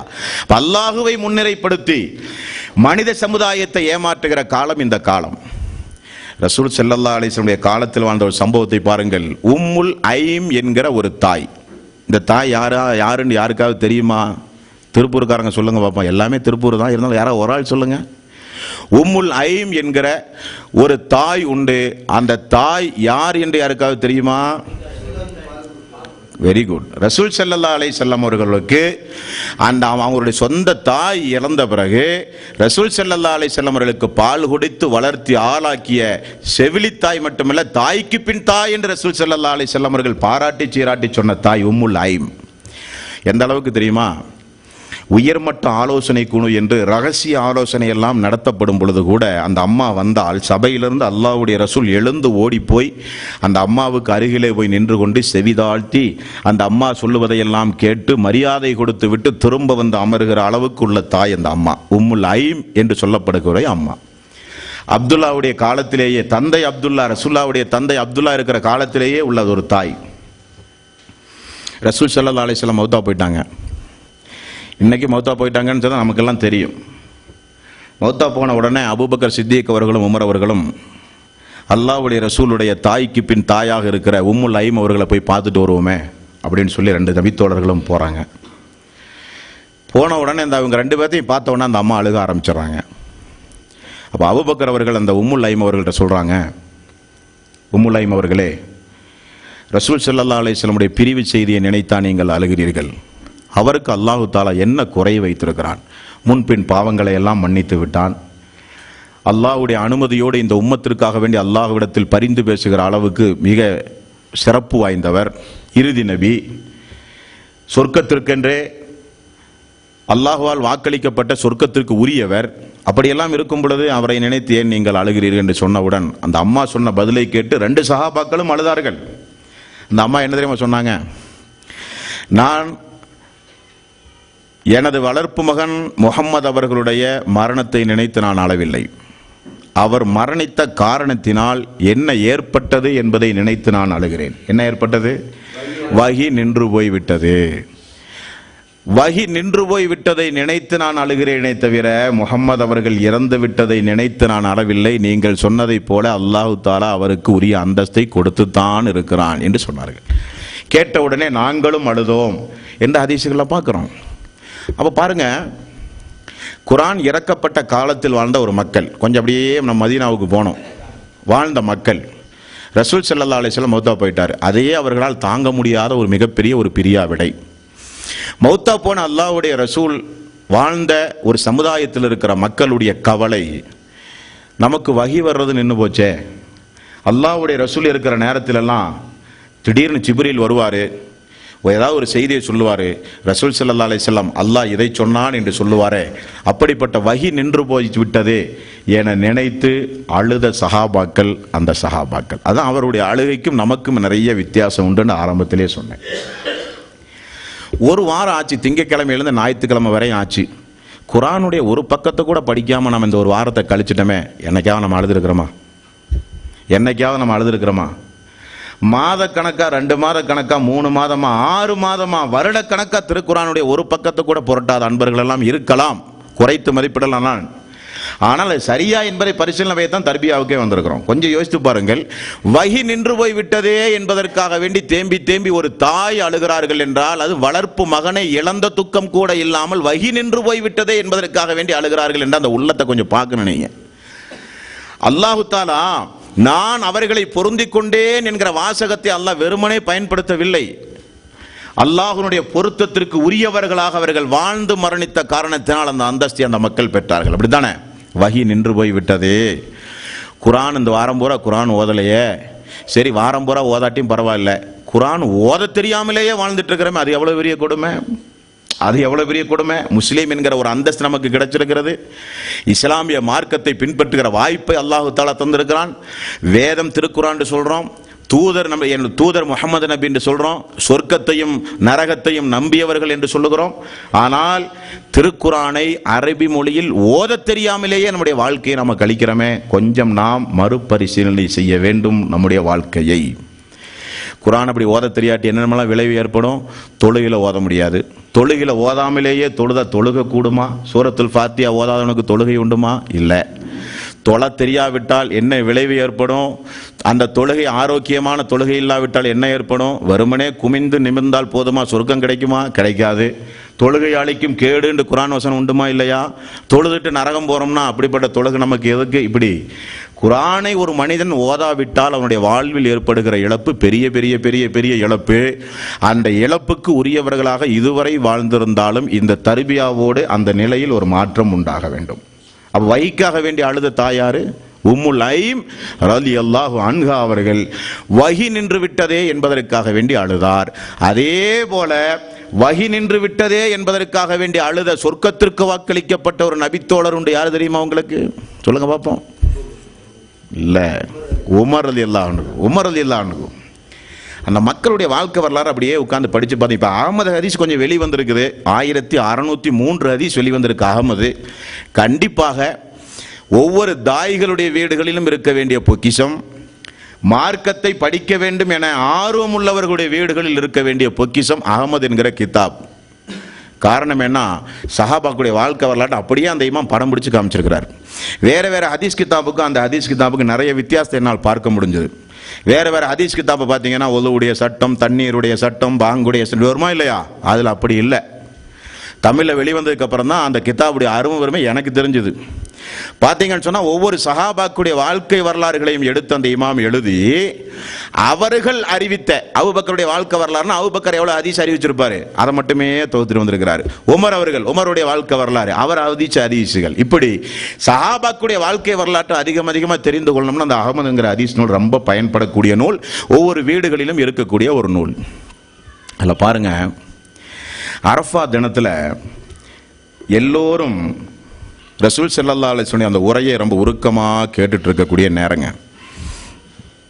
அல்லாஹு தஆலா அரஃபாவுடைய நேரத்தில் ரசூல் ஸல்லல்லாஹு அலைஹி வஸல்லம் அவர்களுக்கு இறக்கிய வசனம் எதுங்க? அல் யௌம அக்மல்து லக்கும் தீனக்கும் வ அத்மம்து அலைக்கும் நிஅமதி வ ரதீது லக்குமுல் இஸ்லாம தீனா. 5வது அத்தியாயத்துடைய 3வது வசனம். இந்த வசனம் இறங்கி ரசூல் ஸல்லல்லாஹு அலைஹி வஸல்லம் அவர்கள் அந்த சபையில் ஓதிய உடனே எல்லா சஹாபாக்களும், ஹதீஸில் வருகிறது, நாங்கள் எல்லாம் ஒருவருக்கொருவர் கட்டி தழுவி முசாபகா செய்து சந்தோஷமாக நாங்கள் இருந்தோம். என்ன காரணம்? நமக்கு அனுப்பப்பட்ட தூதரின் மூலமாக அல்லாஹு தாலா இந்த மார்க்கத்தை முழுமையாக்கி விட்டேன் என்று சொல்கிறானே என்கிற சந்தோஷத்தால் நாங்கள் எல்லாம் ஆனந்த கண்ணீர், எல்லோரும் சந்தோஷமாக இருந்தோம் அந்த நேரத்தில். ஆனால் அபூபக்கர் அவர்கள், உமர் அவர்கள் மட்டும் தேம்பி தேம்பி அழுது கொண்டிருந்தார். அப்போ நாம் போய் கேட்டோம், உமர் அவர்களே எல்லோரும் சந்தோஷமாக இருக்கிற நேரத்தில் என்ன எப்படிப்பட்ட வசனம் இறங்கி எல்லோரும் சந்தோஷமாக இருக்கும் பொழுது நீங்கள் மட்டும் ஏன் அழுகிறீர்கள் என்று கேட்ட பொழுது உமர் அவர்களும் பயன்படுத்திய வார்த்தை, தோழர்களே அல்லாஹ் என்ன சொன்னான்? அல் யௌம அக்மல்து லக்கும் தீனக்கும் வ அத்மம்து அலைக்கும் நிஅமதி வ ரதீது லக்குமுல் இஸ்லாம தீனா. இந்த மார்க்கத்தை நான் முழுமையாக்கி விட்டேன் என்று அல்லாஹ் சொல்லுகிறானே, முழுமையாக்கி விட்டேன் என்றால் இனி வஹி வருமா? வஹி வருமா? வஹி வராது. அப்படியானால் தூதருக்கு இனி வஹி வராது, வஹி வராத ஒரு நிலை இனி உருவாகுமே என்பதை நினைத்து நான் அழுகிறேன் என்று சொன்ன உள்ளங்கள் அந்த உள்ளங்கள். ஆனால் உமர் அவர்கள் யாரு? அவரை போல வீரதீரமான ஒரு ஆளை பார்க்கவே முடியாது. பயானில் கேள்விப்பட்டீங்களா இல்லையா? ஆட்சி ஆளும் போது கூட அவரிடத்தில் ஆலோசனை சொல்லக்கூட மக்கள் நெருடங்கிய காலம். ஆனால் அவருடைய உள்ளத்திற்கும் அவருடைய கேரக்டர் வாய்ஸும் பார்த்தீங்கன்னா நிறைய வித்தியாசம். உள்ளம் என்பது அவ்வளவு இலகுவாக அல்லாஹ்வுக்காக, மார்க்கத்திற்காக, சொர்க்கத்திற்காக, நன்மையான அமல்களை செய்வதற்காக, அல்லாஹுவால் படைக்கப்பட்ட அடியார்களின் மீது இரக்கம் காட்டுவதற்காக வேண்டியெல்லாம் அந்த உள்ளம் இருந்த அந்த பக்குவத்தை பார்க்க வேண்டும். சுப்ஹானல்லாஹ். அப்படி வஹி நின்று விட்டதே என்பதற்காக வேண்டி அழுத சஹாபாக்கள், தோழர்கள், அந்த தோழர்கள். நாம என்னைக்காவது குர்ஆனுக்காக வேண்டி அழுதுருக்கிறோமா? குர்ஆன் ஓத படிக்கலையே, இன்னைக்கு பூரா குர்ஆன் ஓதாமலே இருந்துட்டோமே, ஒரு நாளைக்கு ஒரு பக்கம் கூட படிக்காமல் நம்முடைய வாழ்க்கை இன்னைக்கு 24 மணி நேரம் போயிருச்சே, குறைஞ்சபட்சம் குர்ஆனுடைய வசனத்தை கேட்கிற வாய்ப்பு கூட கிடைக்காம போச்சே என்பதற்காக வேண்டிய அழுதவர்கள் நம்மில் துணை பெறுகள். இந்த நிலைகளில் எல்லாம் ஒரு சில மாற்றங்கள் வர வேண்டும். நபிகள் நாயகம் ஸல்லல்லாஹு அலைஹி வஸல்லம் இறந்த உடனே உம்முல் ஃபதுல் என்று சொல்லப்படுகிற ஒரு பெண்மணி, உம்முல் ஃபதுல் என்கிற ஒரு பெண்மணி, இந்த அம்மா மகன்கிட்ட சொல்றாங்க, மகனே எனக்கு முன்னிலையில் திருக்குர்ஆனுடைய வசனத்தை ஓது. உம்முல் ஃபதுல் அவர்கள் சொல்கிறார்கள், எனக்கு முன்னால் திருக்குர்ஆன் வசனத்தை ஓது. மகன் எடுத்த உடனே வல் முர்சலாத்தி என்று சொல்லப்படுகிற அந்த அத்தியாயத்தை அப்படியே மகன் ஓத ஆரம்பித்த உடனே அம்மா சொன்னார், மகனே இந்த அத்தியாயத்தை ஓதாதே, நிறுத்து என்றார்கள். சொன்ன உடனே எனது தாயை நான் பார்த்தேன், கண்களிலே இருந்து மளமள என தண்ணீர் வந்தது. அழுக ஆரம்பித்தார்கள். ஏன் அழுதார்கள்? வசனமே ஓதலையே. வல் முர்சலாத்தின்னு ஆரம்பித்த உடனே அந்த தாய் அழுவதற்கு என்ன காரணம்? தாய் சொன்னாங்க, ரசூல் ஸல்லல்லாஹு அலைஹி வஸல்லம் மௌத்தா போகும்போது மக்ரிபுடைய நேரத்தில் கடைசியாக ஓதுன அத்தியாயம் இந்த அத்தியாயம், நீ இதை ஓதுனோன்னே எனக்கு அந்த ஞாபகம் வந்துருச்சு, ஓதாத மகனேன்றாங்க. இது அந்த மக்களுடைய வாழ்க்கை. அந்த மக்கள் எதற்காக வேண்டியெல்லாம் அழுதார்கள் என்று தொகுத்து பார்க்கும்போது நாம் நம்முடைய வாழ்க்கையில எல்லாம் அழுதுருக்கிறோம். எல்லாம் உலகத்திற்காக, ஏதாவது ஒரு காரணத்திற்காக, ஏதாவது ஒரு காரியத்திற்காக.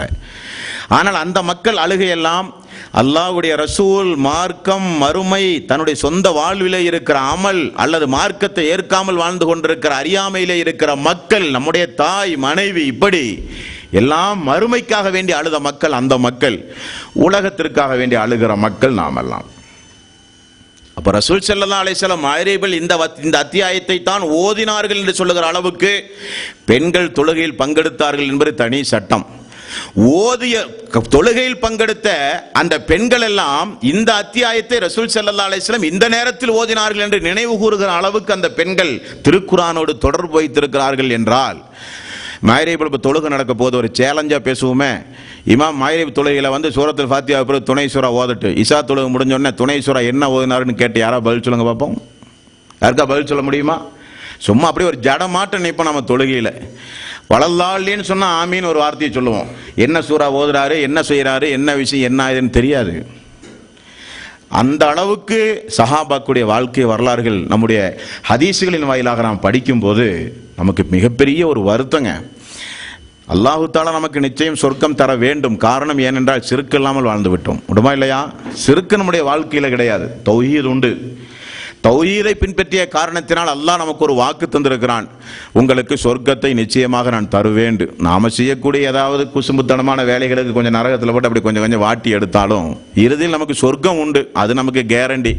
ஆனால் அந்த வாட்டுறதிலிருந்து தப்பிக்கணும், அது சாதாரண தண்டனை அல்ல. சிறிய வேதனை கூட நம்மளால் தாங்க முடியாது.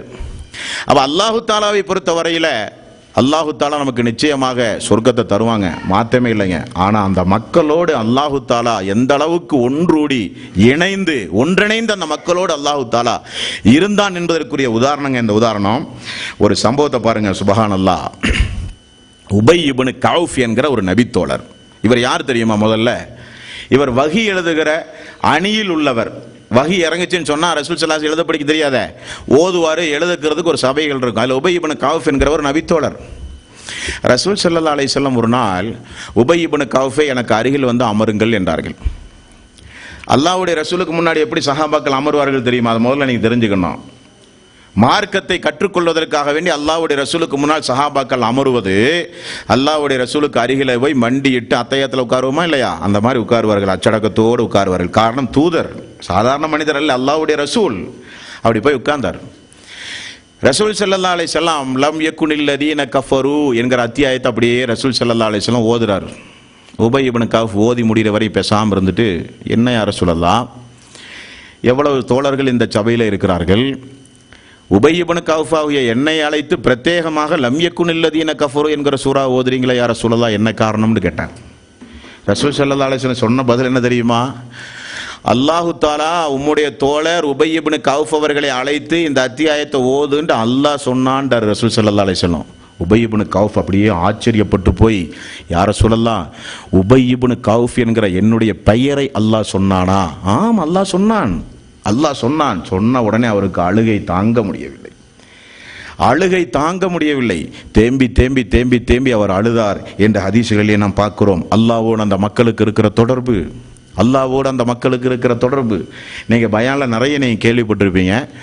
ரசூல் ஸல்லல்லாஹு அலைஹி வஸல்லம் அவர்கள் நோய்வாய்ப்பட்டார்கள். தொழுகைக்கு கூட செல்ல முடியாத நிலைமை. நோய்வாய்ப்பட்ட உடனே ரசூல் ஸல்லல்லாஹு அலைஹி வஸல்லம் என்ன செய்தார்? கடைசியில் நம்மளால் இனி எந்திரிச்சு போக முடியாது, இஷாவுடைய நேரம், நம்மளால் எந்திரிச்சு போக முடியாது, மக்களுக்கு இமாமாக நிற்க முடியாது. ஏன்னா நின்றாலே மயக்கம் போட்டு கீழே விழுந்துடுறாரு. உட்கார்ந்து தான் இனி தொழக்கூடிய கண்டிஷன்ஸ் நிலைமை. ரசூல் ஸல்லல்லாஹு அலைஹி வஸல்லம் அவர்கள் ஆயிஷா அவர்களை அழைத்து, உங்களுடைய தந்தை அபூபக்கரை மக்களுக்கு இனி இமாமாக தொழ வைக்க சொல்லுங்கள், முதல் உத்தரவு. இது வந்ததுன்னா எவ்வளவு பெரிய ஒரு சந்தோஷம் முதல்ல மனசுக்கு வேணும். அல்லாஹ்வுடைய ரசூல் நின்ன ஒரு முசல்லாவில் மக்களுக்கு தொழுகை நடத்துகிற ஒரு அந்தஸ்தை அவர் உயிரோடு இருக்கும் பொழுது அவருடைய நாவிலே இருந்து அவருக்கு பதிலாக ஒரு பிரதிநிதியை ரசூல் ஸல்லல்லாஹு அலைஹி வஸல்லம் ஒரு நபராக அபூபக்கர் சித்திக் அவர்களை அல்லாஹ்வுடைய ரசூல் தேர்வு செய்கிறார்கள். அது எவ்வளவு பெரிய சிறப்பா இல்லையா? அது பெரிய ஒரு சிறப்பு. உங்களை யாரையாவது ஒரு ஆளை கூப்பிட்டு ஆஃபீஸாக கூப்பிட்டு மக்காவில் நீங்கள் இன்னைக்கு மாதிரி தொழு வைங்கன்னு சொன்னால் உங்கள் நிலைமை என்னவாகும்? மக்காவில் தொழு வைக்கவான்னு அவருக்கு அப்போ ஹார்ட் அட்டாக் வந்துடும், உண்டுமா இல்லையா? அந்த இடத்துடைய அந்த அந்தஸ்தை நினைத்து மக்காவில் போய் நான் தொழு வைக்கவா? அதை விட பல கோடி கோடி கோடி ரசூல் ஸல்லல்லாஹு அலைஹி வஸல்லமுடைய முஸல்லா அவர் நின்று தொலை வைத்த ஒரு இடத்தில் உம்முடைய தந்தையை தொலை வையுங்கள் என்று சொன்ன உடனே குடும்பத்துக்கே ஒரு சந்தோஷம் வரணும். ஆனால் ஆயிஷா அவர்கள் என்ன சொன்னார்கள் தெரியுமா? யா ரசூலல்லாஹ், எனது தந்தைக்கு பகரமாக உமர் அவர்களை நீங்கள் நியமிக்கலாமே என்று சொல்றதுக்கு என்ன காரணம்? அந்த ஹதீஸை பாருங்க. சொல்றதுக்கு என்ன காரணம்? எனது தந்தை திருக்குர்ஆனுடைய வசனத்தை ஓதும் போது அழுது விடுவார். அதான் ஹதீஸ்ல வருது. திருக்குர்ஆன் வசனத்தை ஓதும் போது அவர் அழுது விடுவார். நம்ம மக்கள் நமக்கெல்லாம் இப்படி சர்டிஃபிகேட் கொடுப்பாங்களா? எங்கள் வாப்பா ஓதும் போது அழுவாருன்னு. எங்கள் வாப்பா ஓத தெரியலையேன்னு வேணா அழுவாங்க. எங்கள் வாப்பா தொழுவுறது இல்லையே, எங்கள் வாப்பாவுக்கு குர்ஆன் ஓதவே தெரியலையே, இப்படி வேணா நம்ம மக்கள் அழுவாங்க. ஆனால் பெற்ற மகள் தந்தைக்கு கொடுக்கக்கூடிய சர்டிஃபிகேட், குர்ஆனுடைய வசனம் ஓதும் போது எங்கள் வாப்பா அழுதுருவார், யார சொல்லலாம், உமர் அவர்களை நீங்கள் நின்று தொலை வைக்க சொல்லுங்க. ரசூல் ஸல்லல்லாஹு அலைஹி வஸல்லம் அவர்கள் கண்டித்தார்கள். கண்டித்து மீண்டும் அதை வலியுறுத்தி அபூபக்கர் அவர்கள் தான் தொலை வைக்க வேண்டும் என கொஞ்சம் கண்டிப்பான வாசகத்தை சொன்ன உடனே அபூபக்கர் அவர்கள் மக்களுக்கு தொழுவித்தார்கள் என்று பார்க்கிறோம். நமக்கு சட்டம் அதுவல்ல. குர்ஆனுடைய வசனத்தை ஓதும் போது அழுவார் என்று சொன்னால் அந்த மக்களுடைய உள்ளத்தை கொஞ்சம் பார்க்க வேண்டாமா? அல்லாஹ்வுடைய வார்த்தை அல்லவா திருக்குர்ஆன். ஹதீஸை பொறுத்தவரையும் மன் அமில அமலல் லைஸ அலைஹி அம்ருனா ஃபஹுவ ரத்துன், இது ஹதீஸ், விடுமா இல்லையா? இந்த ஹதீஸை இப்படி நான் அரபியில் சொன்னதுக்கு எனக்கு ஏதாவது நன்மை கிடைக்குமா? ஒரு இடத்துக்கு 10 நன்மை ஏதாவது கிடைக்குமா? இல்லை. அதை நடைமுறைப்படுத்தும் பொழுதுதான் நமக்கு நன்மை. ஹதீஸுகளை பொறுத்தவரையில் ஒன்றை நடைமுறைப்படுத்தும் பொழுதுதான் நன்மை. அலிஃப் லாம் மீம் தாலிகல் கிதாபு லா ரைப ஃபீஹி ஹுதல் லில் முத்தகீன், இப்படி நான் ஓதுறேன், அது என்னன்னு எனக்கு தெரியல, ஆனால் நான் நடைமுறைப்படுத்தவும் இல்லை.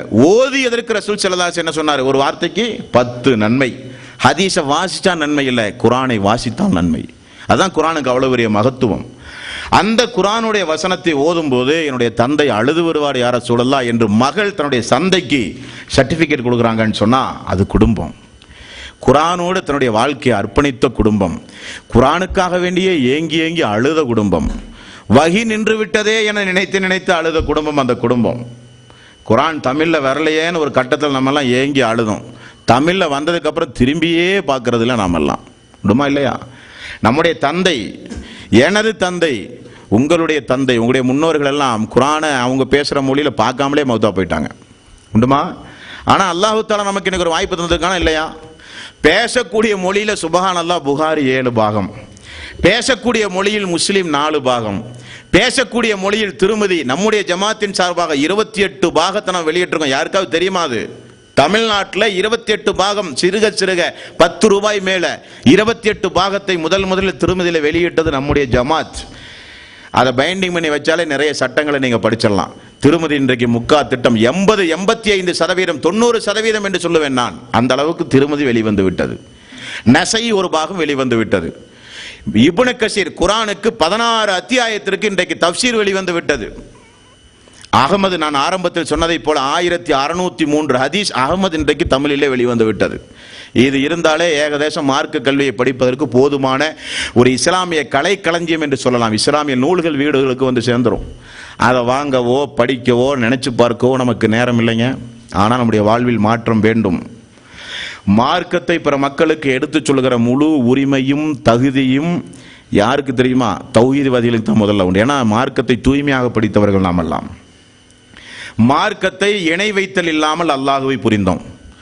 பித்யத்துகள், அனாச்சாரங்கள், மூட பழக்க வழக்கங்கள் இல்லாமல் அல்லாஹ்வுடைய ரசூலுடைய வாழ்க்கை வரலாறு புரிஞ்சு உண்டுமா இல்லையா?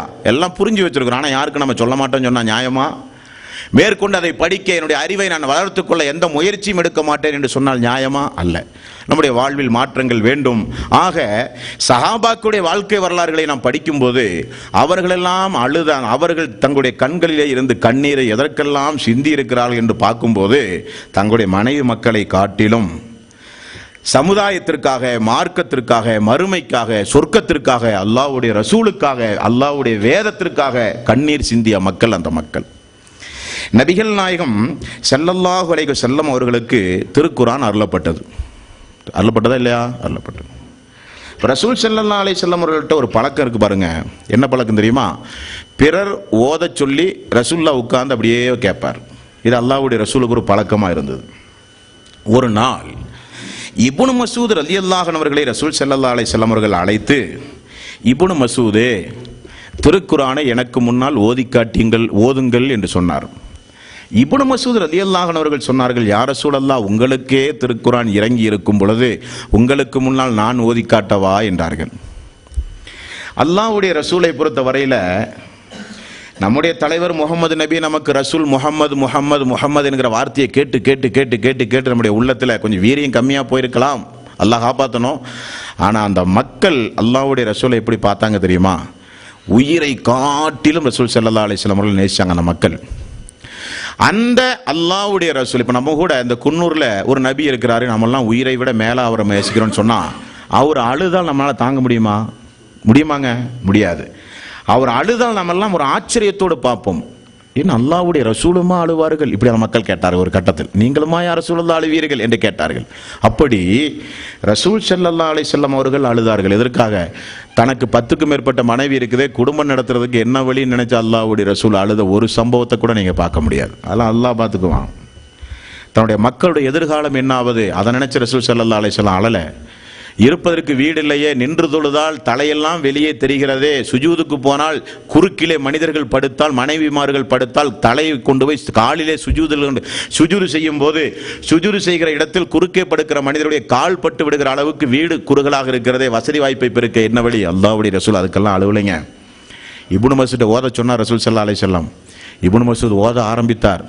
சூரத்து நிசா 4வது அத்தியாயத்தை ஓத ஆரம்பித்தார். இப்னு மஸ்ஊத் ஓத ஆரம்பித்த உடனே ஒரு கட்டம் வரும் பொழுது ரசூலுல்லாஹி ஸல்லல்லாஹு அலைஹி வஸல்லம், இப்னு மஸ்ஊதை ஓதுவதை நிறுத்துங்கள் என்று சொன்னாராம்.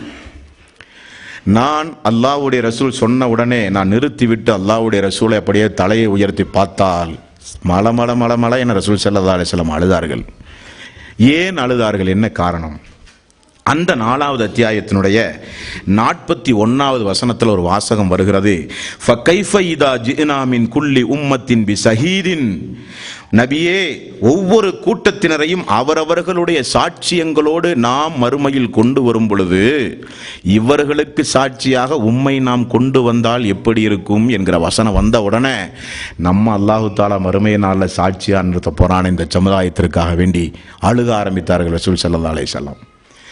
அப்ப குர்ஆனுடைய வசனங்களை கேட்டு யாருக்கு குர்ஆனுடைய வசனம் இறங்கியதோ அவராலேயே தாங்க முடியவில்லை. அவரை குறித்து சொல்லும்போது, மறுமையை குறித்து சொல்லும்போது, நரகத்தை குறித்து சொல்லும்போது அவராலேயே தாங்க முடியாமல் அழுதிருக்கிறார்கள்.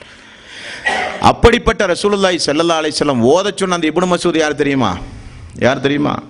உமர் அவர்களுடைய ஆட்சி காலத்தில் ஒரு நபித்தோழர் வந்து உமர் அவர்களிடத்திலே சொல்லுகிறார்கள், உமர் அவர்களே, நான் ஒரு மனிதரை பார்த்தேன், ஒரு நபித்தோழரை பார்த்தேன்.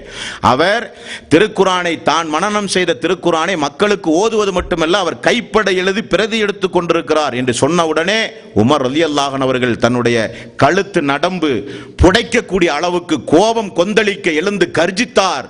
யார் அந்த மனிதர் என்று கேட்டார். உடனே அந்த நபித்தோழர் சொன்னார், வேறு யாரும் அல்ல, அவரை மக்கள் இப்னு மஸ்ஊத் என்று சொல்லுகிறார்கள் என்று சொன்ன உடனே உமர் அவர்கள் பயந்து போய் கொஞ்சம் கொஞ்சமாக கோபத்தை தணித்துக் கொண்டு சொன்னார், இப்னு மஸ்ஊதை விட திருக்குர்ஆனோடு தொடர்புடைய நன்மக்கள் வேறு யார் இருக்க முடியும் என்று கேட்டார்கள். அவருக்கு முழு உரிமை உண்டு, பிரதி எடுக்க, மக்களுக்கு போதிக்க, மனனம் செய்ய முழு உரிமையும் தகுதியும் அவருக்கு உண்டு என்று சொன்னார்கள். ரசூல் ஸல்லல்லாஹு அலைஹி வஸல்லம் என்னை அழைத்து கொண்டு, ஒரு நபித்தோழர் சொல்லுகிறார், என்னை அழைத்து கொண்டு அல்லாஹ்வுடைய ரசூல் மதீனாவில் அப்படியே வரும்பொழுது இப்னு மஸ்ஊத் திருக்குர்ஆனுடைய வசனங்களை ஓதினால் அல்லாஹ்வுடைய ரசூல் அப்படியே நின்று விடுவார். ஓதுவதை கேட்டுக்கொண்டே இருப்பார். ஓதி முடித்தவுடன் இப்னு மஸ்ஊத் அல்லாஹ்விடத்திலே பிரார்த்தனை செய்ய ஆரம்பித்தார். ரசூலுல்லாஹி ஸல்லல்லாஹு அலைஹி வஸல்லம் சொன்னார், இப்னு மஸ்ஊதே, கேளுங்கள் தரப்படும் என்று சொன்னார்கள். அப்படிப்பட்ட இப்னு மஸ்ஊத் ரலியல்லாஹு அன்ஹு அவர்களை அழைத்து ரசூல் ஸல்லல்லாஹு அலைஹி வஸல்லம் எனக்கு முன்னால் திருக்குர்ஆனுடைய வசனங்களை ஓதுங்கள் என்று சொன்ன உடனே இந்த 4வது அத்தியாயத்துடைய 41வது வசனம், இவர்களுக்கு சாட்சியாளராக உம்மை நான் கொண்டு வரும் பொழுது எப்படி இருக்கும் என்று அல்லாஹ் கேட்ட உடனேயே நபிகள் நாயகம் ஸல்லல்லாஹு அலைஹி வஸல்லம் தேம்பி தேம்பி அழுதார்கள் என்று ஹதீசுகளிலே பார்க்கிறோம். என்றால் தோழர்களே, அது வாழ்வு. ஆகவேதான் அந்த சஹாபாக்களுடைய வாழ்க்கை வரலாறுல எந்தெந்த காரியத்திற்காக வேண்டியெல்லாம் அவர்கள் அழுதார்கள், அல்லாஹ்வுடைய ரசூல் எதுக்கெல்லாம் அழுதார்கள் என்று பார்க்கும் போதெல்லாம் பார்த்தா எல்லாம் மறுமை சம்பந்தப்பட்ட விஷயங்க, எல்லாம் இஸ்லாம் சம்பந்தப்பட்ட காரியம். இப்போ பாருங்க, சூரத்துல் பக்ரா 2வது அத்தியாயத்தினுடைய 284வது வசனம் பாருங்க. 2வது அத்தியாயத்தினுடைய 284வது வசனம். இந்த வசனம் இறங்கிய உடனே அழுத நபித்தோழர் யாருங்க? இப்னு உமர் ரலியல்லாஹு அன்ஹு. உமர் அவருடைய மகன் இப்னு உமர் ரலியல்லாஹு அன்ஹு இந்த வசனம் இறங்கணும்னு அழுக ஆரம்பித்தார். அப்படி என்ன அல்லாஹ் தஆலா சொல்லுகிறான்? இந்த வசனத்தை இப்போ நான் ஓதுறேன், அழுகிற அளவுக்கு ஏதாவது இருக்கான்னு நீங்கள் கொஞ்சம் டெஸ்ட் பண்ணி பாருங்க. லில்லாஹி மாஃபி ஸமாவாத்தி வ மாஃபில் அர்ல், வானங்களிலும் பூமிகளிலும் உள்ளவை அல்லாஹ்வுக்கே உரியன. வைன் துபுத்து மாஃபி அன்ஃபுசிக்கும் அவ் துஹ்ஃபூஹு யுஹாசிபுக்கும் பிஹில்லாஹ், நீங்கள் உங்களுடைய உள்ளங்களில் இருப்பதை நீங்கள் வெளிப்படுத்தினாலும் மறைத்தாலும் அல்லாஹ் அதை பற்றி விசாரிப்பான். உடைய உள்ளங்களில் உள்ளதை நீங்கள் மறைத்தாலும் சரி வெளிப்படுத்தினாலும் சரி அல்லாஹ் அதை பற்றி நிச்சயம் விசாரிப்பான். ஃபயஃபிரு லிமையஸா வ யுஅஸிபு மையஸா, அல்லாஹ் நாடியவரை மன்னிப்பான், நாடியவரை வேதனையும் செய்வான். இந்த வசனம் இறங்கணும்னு அழுக ஆரம்பிச்சார். யார்? இப்னு உமர் ரலியல்லாஹு அன்ஹு. இது போன்ற எவ்வளவு வசனங்கள் ஜும்மாவுடைய மேடைகளில் இமாம் உரை நிகழ்த்துகிற இமாம்கள் நம்முடைய தவறுகளை சுட்டிக்காட்டி, ஹராமான காரியத்தை சுட்டிக்காட்டி, நன்மையான காரியங்களை செய்ய தூண்டி, மறுமையுடைய நரகத்தை குறித்து அச்சமூட்டி எச்சரிக்கை செய்து, மறுமையுடைய விசாரணையை குறித்து என்றைக்காவது நம்ம அழுதுருக்கிறோமா? கண்ணில் என்னைக்காவது தண்ணீர் வந்திருக்குமா? இது நம்ம எத்தனை முறை அந்த பயானை கேட்டிருப்போம். கேட்டதையே தான் இவர் எப்போ பார்த்தாலும் சொல்லிகிட்டே இருப்பார். இப்படி தான் நாம் பேசுவோம். இன்னைக்கு என்னப்பா ஜும்மான், அவர் பழைய மாவையே போட்டு திருப்பி போட்டு அரைச்சாரு. இப்படித்தான் குர்ஆனுடைய வசனங்களுக்கு நாம் மரியாதை வச்சிருக்கிறோம். அல்லாஹ்வுடைய வேத வசனம் என்றைக்குமே ஓல்டு ஃபேஷனே ஆகாது, என்றைக்குமே அது நியூ ஃபேஷன் தான். படிக்க தெரிந்து கொள்ள அது ஈமான் வலுப்பெறுவது உங்களுக்கே தெரியாது. சைத்தான் உங்களை விட்டு தூரமாவது உங்களுக்கு தெரியாது. குர்ஆனை கையில் எடுத்து படிக்கிறது உங்களுக்கு சாதாரணம். ஆனால் சைத்தானுக்கு உடம்புல அப்படியே மிளகாத்தூளை எடுத்து தேய்க்கிற மாதிரி. ஏன்னா குர்ஆனை கையில் எடுத்து விட்டானே, அல்லாஹ்வுடைய வேத வசனங்களோடு தொடர்பு வைத்து விட்டானே, அதிகம் தொழுகிறானே, சுஜூது செய்கிறானே, பாவங்கள் எல்லாம் மன்னிக்கப்பட்டா நமக்கு மறுமையில் ஆள் இல்லாமல் போய்விடுமே. சைத்தான் அப்படித்தான் அழுகுவான், நரகத்திற்கு அழைத்து செல்லுவான் சைத்தான் மனிதர்களை. ஏங்க ஒரு சம்பவத்தை பாருங்க, இதையெல்லாம் பார்த்த பிறகுமா நாமெல்லாம் நல்ல அமல் செய்யாமல் இருக்க முடியும்? நம்முடைய தந்தை ஆதமே அல்லாஹ் தாலா அழைத்து உன் மக்களை எல்லாம் பிடிச்சி நரகத்தில் தள்ளுனுங்கிறான். அல்லாஹ் தாலா படித்து கேள்விப்பட்டதுண்டா பயான்ல நீங்கள்? உன் மக்களை எல்லாம் பிடிச்சி நரகத்தில் தள்ளுனுங்கிறான். நம்முடைய வாப்பா ரொம்ப சங்கடமாக பரிதாபப்பட்டு, அல்லாஹுவே எனது மக்கள் எத்தனை பேர்த்த பிடிச்சி நான் நரகத்தில் தள்ள? ஒவ்வொரு 1000 பேரை அழைத்து 999 பேர்த்த நரகத்தில் தள்ளு, ஒரே ஒருத்தன் தான் சொர்க்கத்துக்கு போகணும் என்றால் இந்த மனித சமுதாயத்தில் சொர்க்கம் போகிறது எத்தனை பேர்? இது சொன்ன உடனே சஹாபாக்கள் பயந்தார்கள். ரசூலுல்லாஹி ஸல்லல்லாஹு அலைஹி வஸல்லம் இடத்திலே முறையிட்டார்கள். யா ரசூலல்லாஹ், இந்த சமுதாயம் முஹம்மது நபி ஸல்லல்லாஹு அலைஹி வஸல்லம் அவர்களாகிய உங்களை பின்பற்றுகிற இந்த சமுதாயம் சொர்க்கத்திற்கு நிறைய போணும் யா ரசூலல்லாஹ், அல்லாஹ்விடத்திலே பிரார்த்தனை செய்யுங்கள். பிரார்த்தனை செய்துவிட்டு ரசூல் ஸல்லல்லாஹு அலைஹி வஸல்லம் அவர்கள் சொன்னார்கள், 1/3 பகுதி, ஒட்டுமொத்த மனித சமுதாயத்திலும் 1/3 பகுதி என்னுடைய சமுதாயம், 33% என்னுடைய சமுதாயம் என்றார்கள் ரசூல் ஸல்லல்லாஹு அலைஹி வஸல்லம்.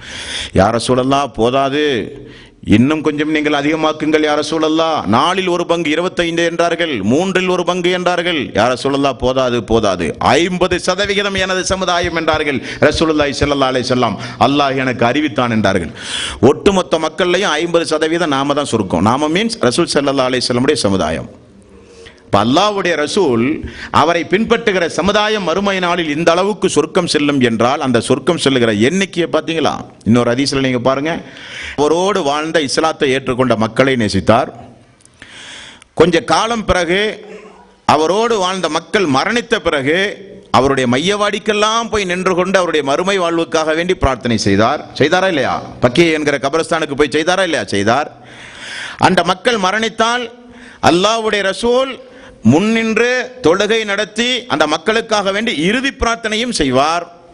3 4வது அல்லாஹ்வுடைய ரசூலை பார்க்காத சமுதாயத்திற்கெல்லாம் ரசூல் ஸல்லல்லாஹு அலைஹி வஸல்லம் அவர்கள் தேம்பி அழுதார்கள், எனது சமுதாயம் எனது சமுதாயம் எனது சமுதாயம்.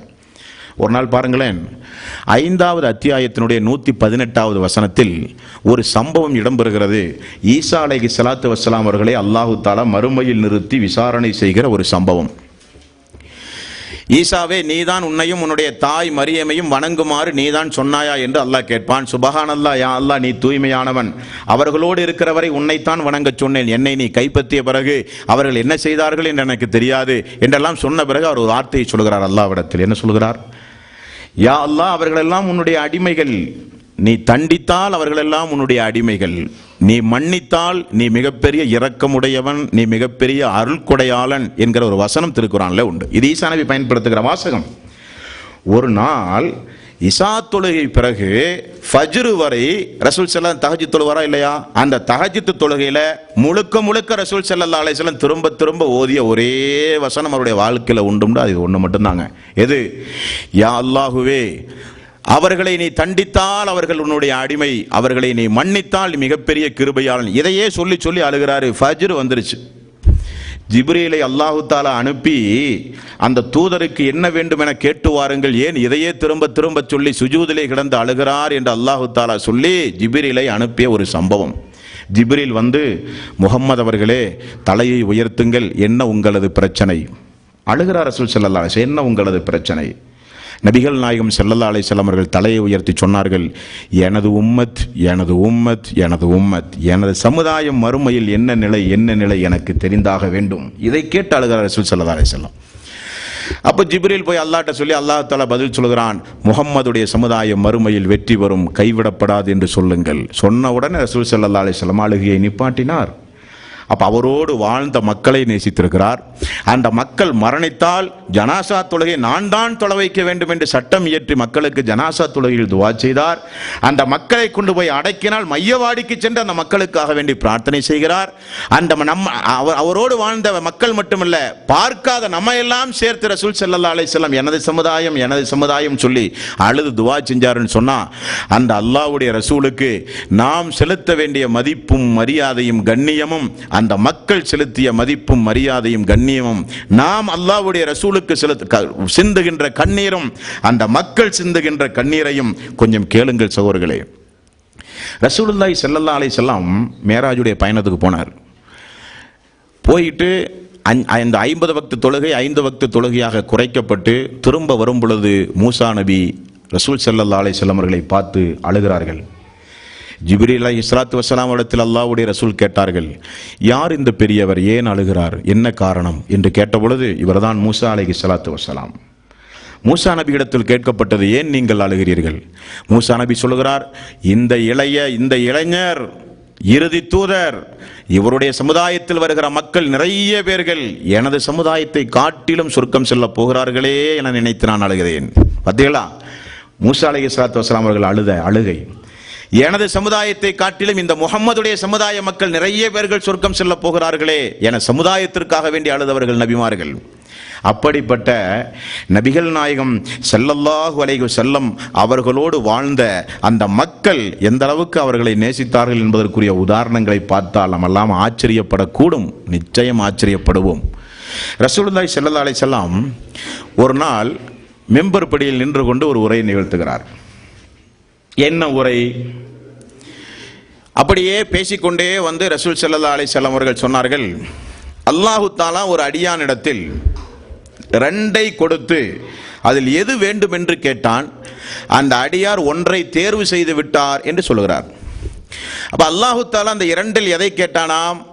இந்த உலகத்தினுடைய ஒட்டுமொத்த ஆட்சியும் அதிகாரம், உலகத்தினுடைய செல்வங்களும் வளங்களும் வேண்டுமா, அல்லது அல்லாஹ்விடத்தில் இருக்கிற விலை மதிக்க முடியாத பொக்கிஷம் வேண்டுமா, சொர்க்கம் வேண்டுமா என்று அல்லாஹ் கேட்டான். ஆனால் அந்த அடியார் அல்லாஹ்விடத்தில் உள்ளதை தேர்வு செய்து விட்டார். இது நீங்கள் பயானில் கேட்க தான் செய்றீங்க. நான் சொன்னதை நமக்கு யாருக்காவது அழுக வந்ததா? அபூபக்கர் சித்திக் ரலியல்லாஹு அன்ஹு அவர்கள் சபையிலே சப்தம் போட்டு அழுதவராக எழுந்து நின்று சொன்னார்கள், யா ரசூலல்லாஹ், என்னுடைய தாய், என்னுடைய தந்தை, என்னுடைய மக்கள், என்னுடைய செல்வம், இந்த உலகத்தில் இருக்கிற நான் அனைத்தையும் தருகிறேன் யா ரசூலல்லாஹ், என்னை விட்டும் நீங்கள் சென்று விடாதீர்கள் என்று சொன்னார்கள். என்ன காரணம்? எல்லோரும் சொல்லுகிறார்கள், இந்த முதியவருக்கு என்ன ஆனது, ஏன் அழுகிறார்கள், அல்லாஹ்வுடைய ரசூல் அப்படி என்ன சொன்னார் என்று எல்லோரும் ஆச்சரியமாக பார்த்தார்கள். ஆனால் அபூபக்கர் ஏன் அழுதார் என்று ரசூல் ஸல்லல்லாஹு அலைஹி வஸல்லம் அவர்களுக்கு புரிந்து விட்டது. அல்லாஹ்வுடைய ரசூல் சொன்ன அந்த வாசகம் என்ன தெரியுமா? தூதர்களை பொறுத்தவரையில் எப்பொழுது மரணிப்பார்கள், நாள் நேரம் என்று தெரியாவிட்டாலும் இந்த டேட் அல்லாஹ் தஆலா நெருக்கி வச்சுட்டாங்கிறது தூதர்களுக்கு அறிவிச்சிருவான் அல்லாஹ் தஆலா. உங்களுக்கு இந்த உலக வாழ்வு முடிய போகுது, அதனால தான் மார்க்கம் முழுமையடைந்ததுன்னு அரஃபால் அல்லாஹ் தஆலா ஆயத்தை இறக்கினான். இதா ஜா நஸ்ருல்லாஹி வல் ஃபத்ஹ், மக்காவுடைய வெற்றி உங்களுக்கு கிடைக்க போகிறது என்பதை முன்னறிவிப்பை அல்லாஹ் தஆலா செய்தான். இப்படி வசனம் எல்லாம் இறங்கிய உடனே நம்முடைய ஆயுள் காலம் முடிய போவதை ரசூல் ஸல்லல்லாஹு அலைஹி வஸல்லம் புரிந்து கொண்டார்கள். அந்த புரிந்ததனுடைய வெளிப்பாடாக அல்லாஹ் தஆலா கேட்ட கேள்விக்கு ரசூல் ஸல்லல்லாஹு அலைஹி வஸல்லம் சொன்ன பதில், அந்த தூதர் அடியார் என்பதை தன்னை சொல்லுகிறார், அந்த தூதர் அல்லாஹ்விடத்தில் உள்ளதை தேர்வு செய்து விட்டார் என்று சொன்னவுடன் அந்த பிரிவை அல்லாஹ்வுடைய ரசூல் நம்மை விட்டும் பிரிய போகிறாரே. நம்முடைய ஆருயிர் நண்பர், சிறுபிராயத்திலிருந்தே மக்காவில் ஓடிச்சாடி விளையாடிய நண்பர், நம்முடைய மருமகன், நம்முடைய இறை தூதர், இப்படி முழுக்க முழுக்க எல்லா அந்தஸ்துகளையும் பெற்று தன்னோடு உடன்பிறவா சகோதரனாக வாழ்ந்த தன்னுடைய தூதர் தன்னை விட்டும் பிரிய போகிறாரே என நினைத்து அழுதார்கள் ரசூல் ஸல்லல்லாஹு அலைஹி வஸல்லம். அந்த வாசகத்தை கேட்டவுடனே அபூபக்கர் சித்திக் ரலியல்லாஹு அன்ஹு தாங்காது சஹாபாக்களால். ரசூல் ஸல்லல்லாஹு அலைஹி வஸல்லம் அவர்களை மரணித்து அடக்கம் செய்த உடனே உமர் அவர்களுடைய ஒரு வாசகம் உண்டு தெரியுமா? நான் நினைத்தேன், உமர் சொல்கிறார், நான் நினைத்தேன் அபூபக்கர் மரணித்து, உமர் மரணித்து, உஸ்மான் மரணித்து, அலி மரணித்து, அப்துர் ரஹ்மான் இப்னு அவுஃப் அவர்கள் மரணித்து, நாங்கள் எல்லாம் மரணித்த பிறகுதான் ரசூலுல்லாஹி ஸல்லல்லாஹு அலைஹி வஸல்லம் மரணிப்பார் என்று நான் நினைத்தேன். ஆனால் நாங்கள் எல்லாம் இருக்கவே அல்லாஹ்வுடைய ரசூல் போய்விட்டாரே. உமர் ரலியல்லாஹு அன்ஹு அவருடைய அழுகைக்கு ஒரு காரணம். அப்ப அபூபக்கர் சித்திக் அவர்கள் ரசூல் ஸல்லல்லாஹு அலைஹி சபையில இருந்து உன்னிப்பாக பயான்களை கேட்கக்கூடிய நல்ல அறிவு படைத்தவர் அபூபக்கர் சித்திக் அவர்கள். அல்லாஹ்வுடைய ரசூலின் மீது அவ்வளவு பெரிய முஹப்பத் உள்ளவரும் கூட.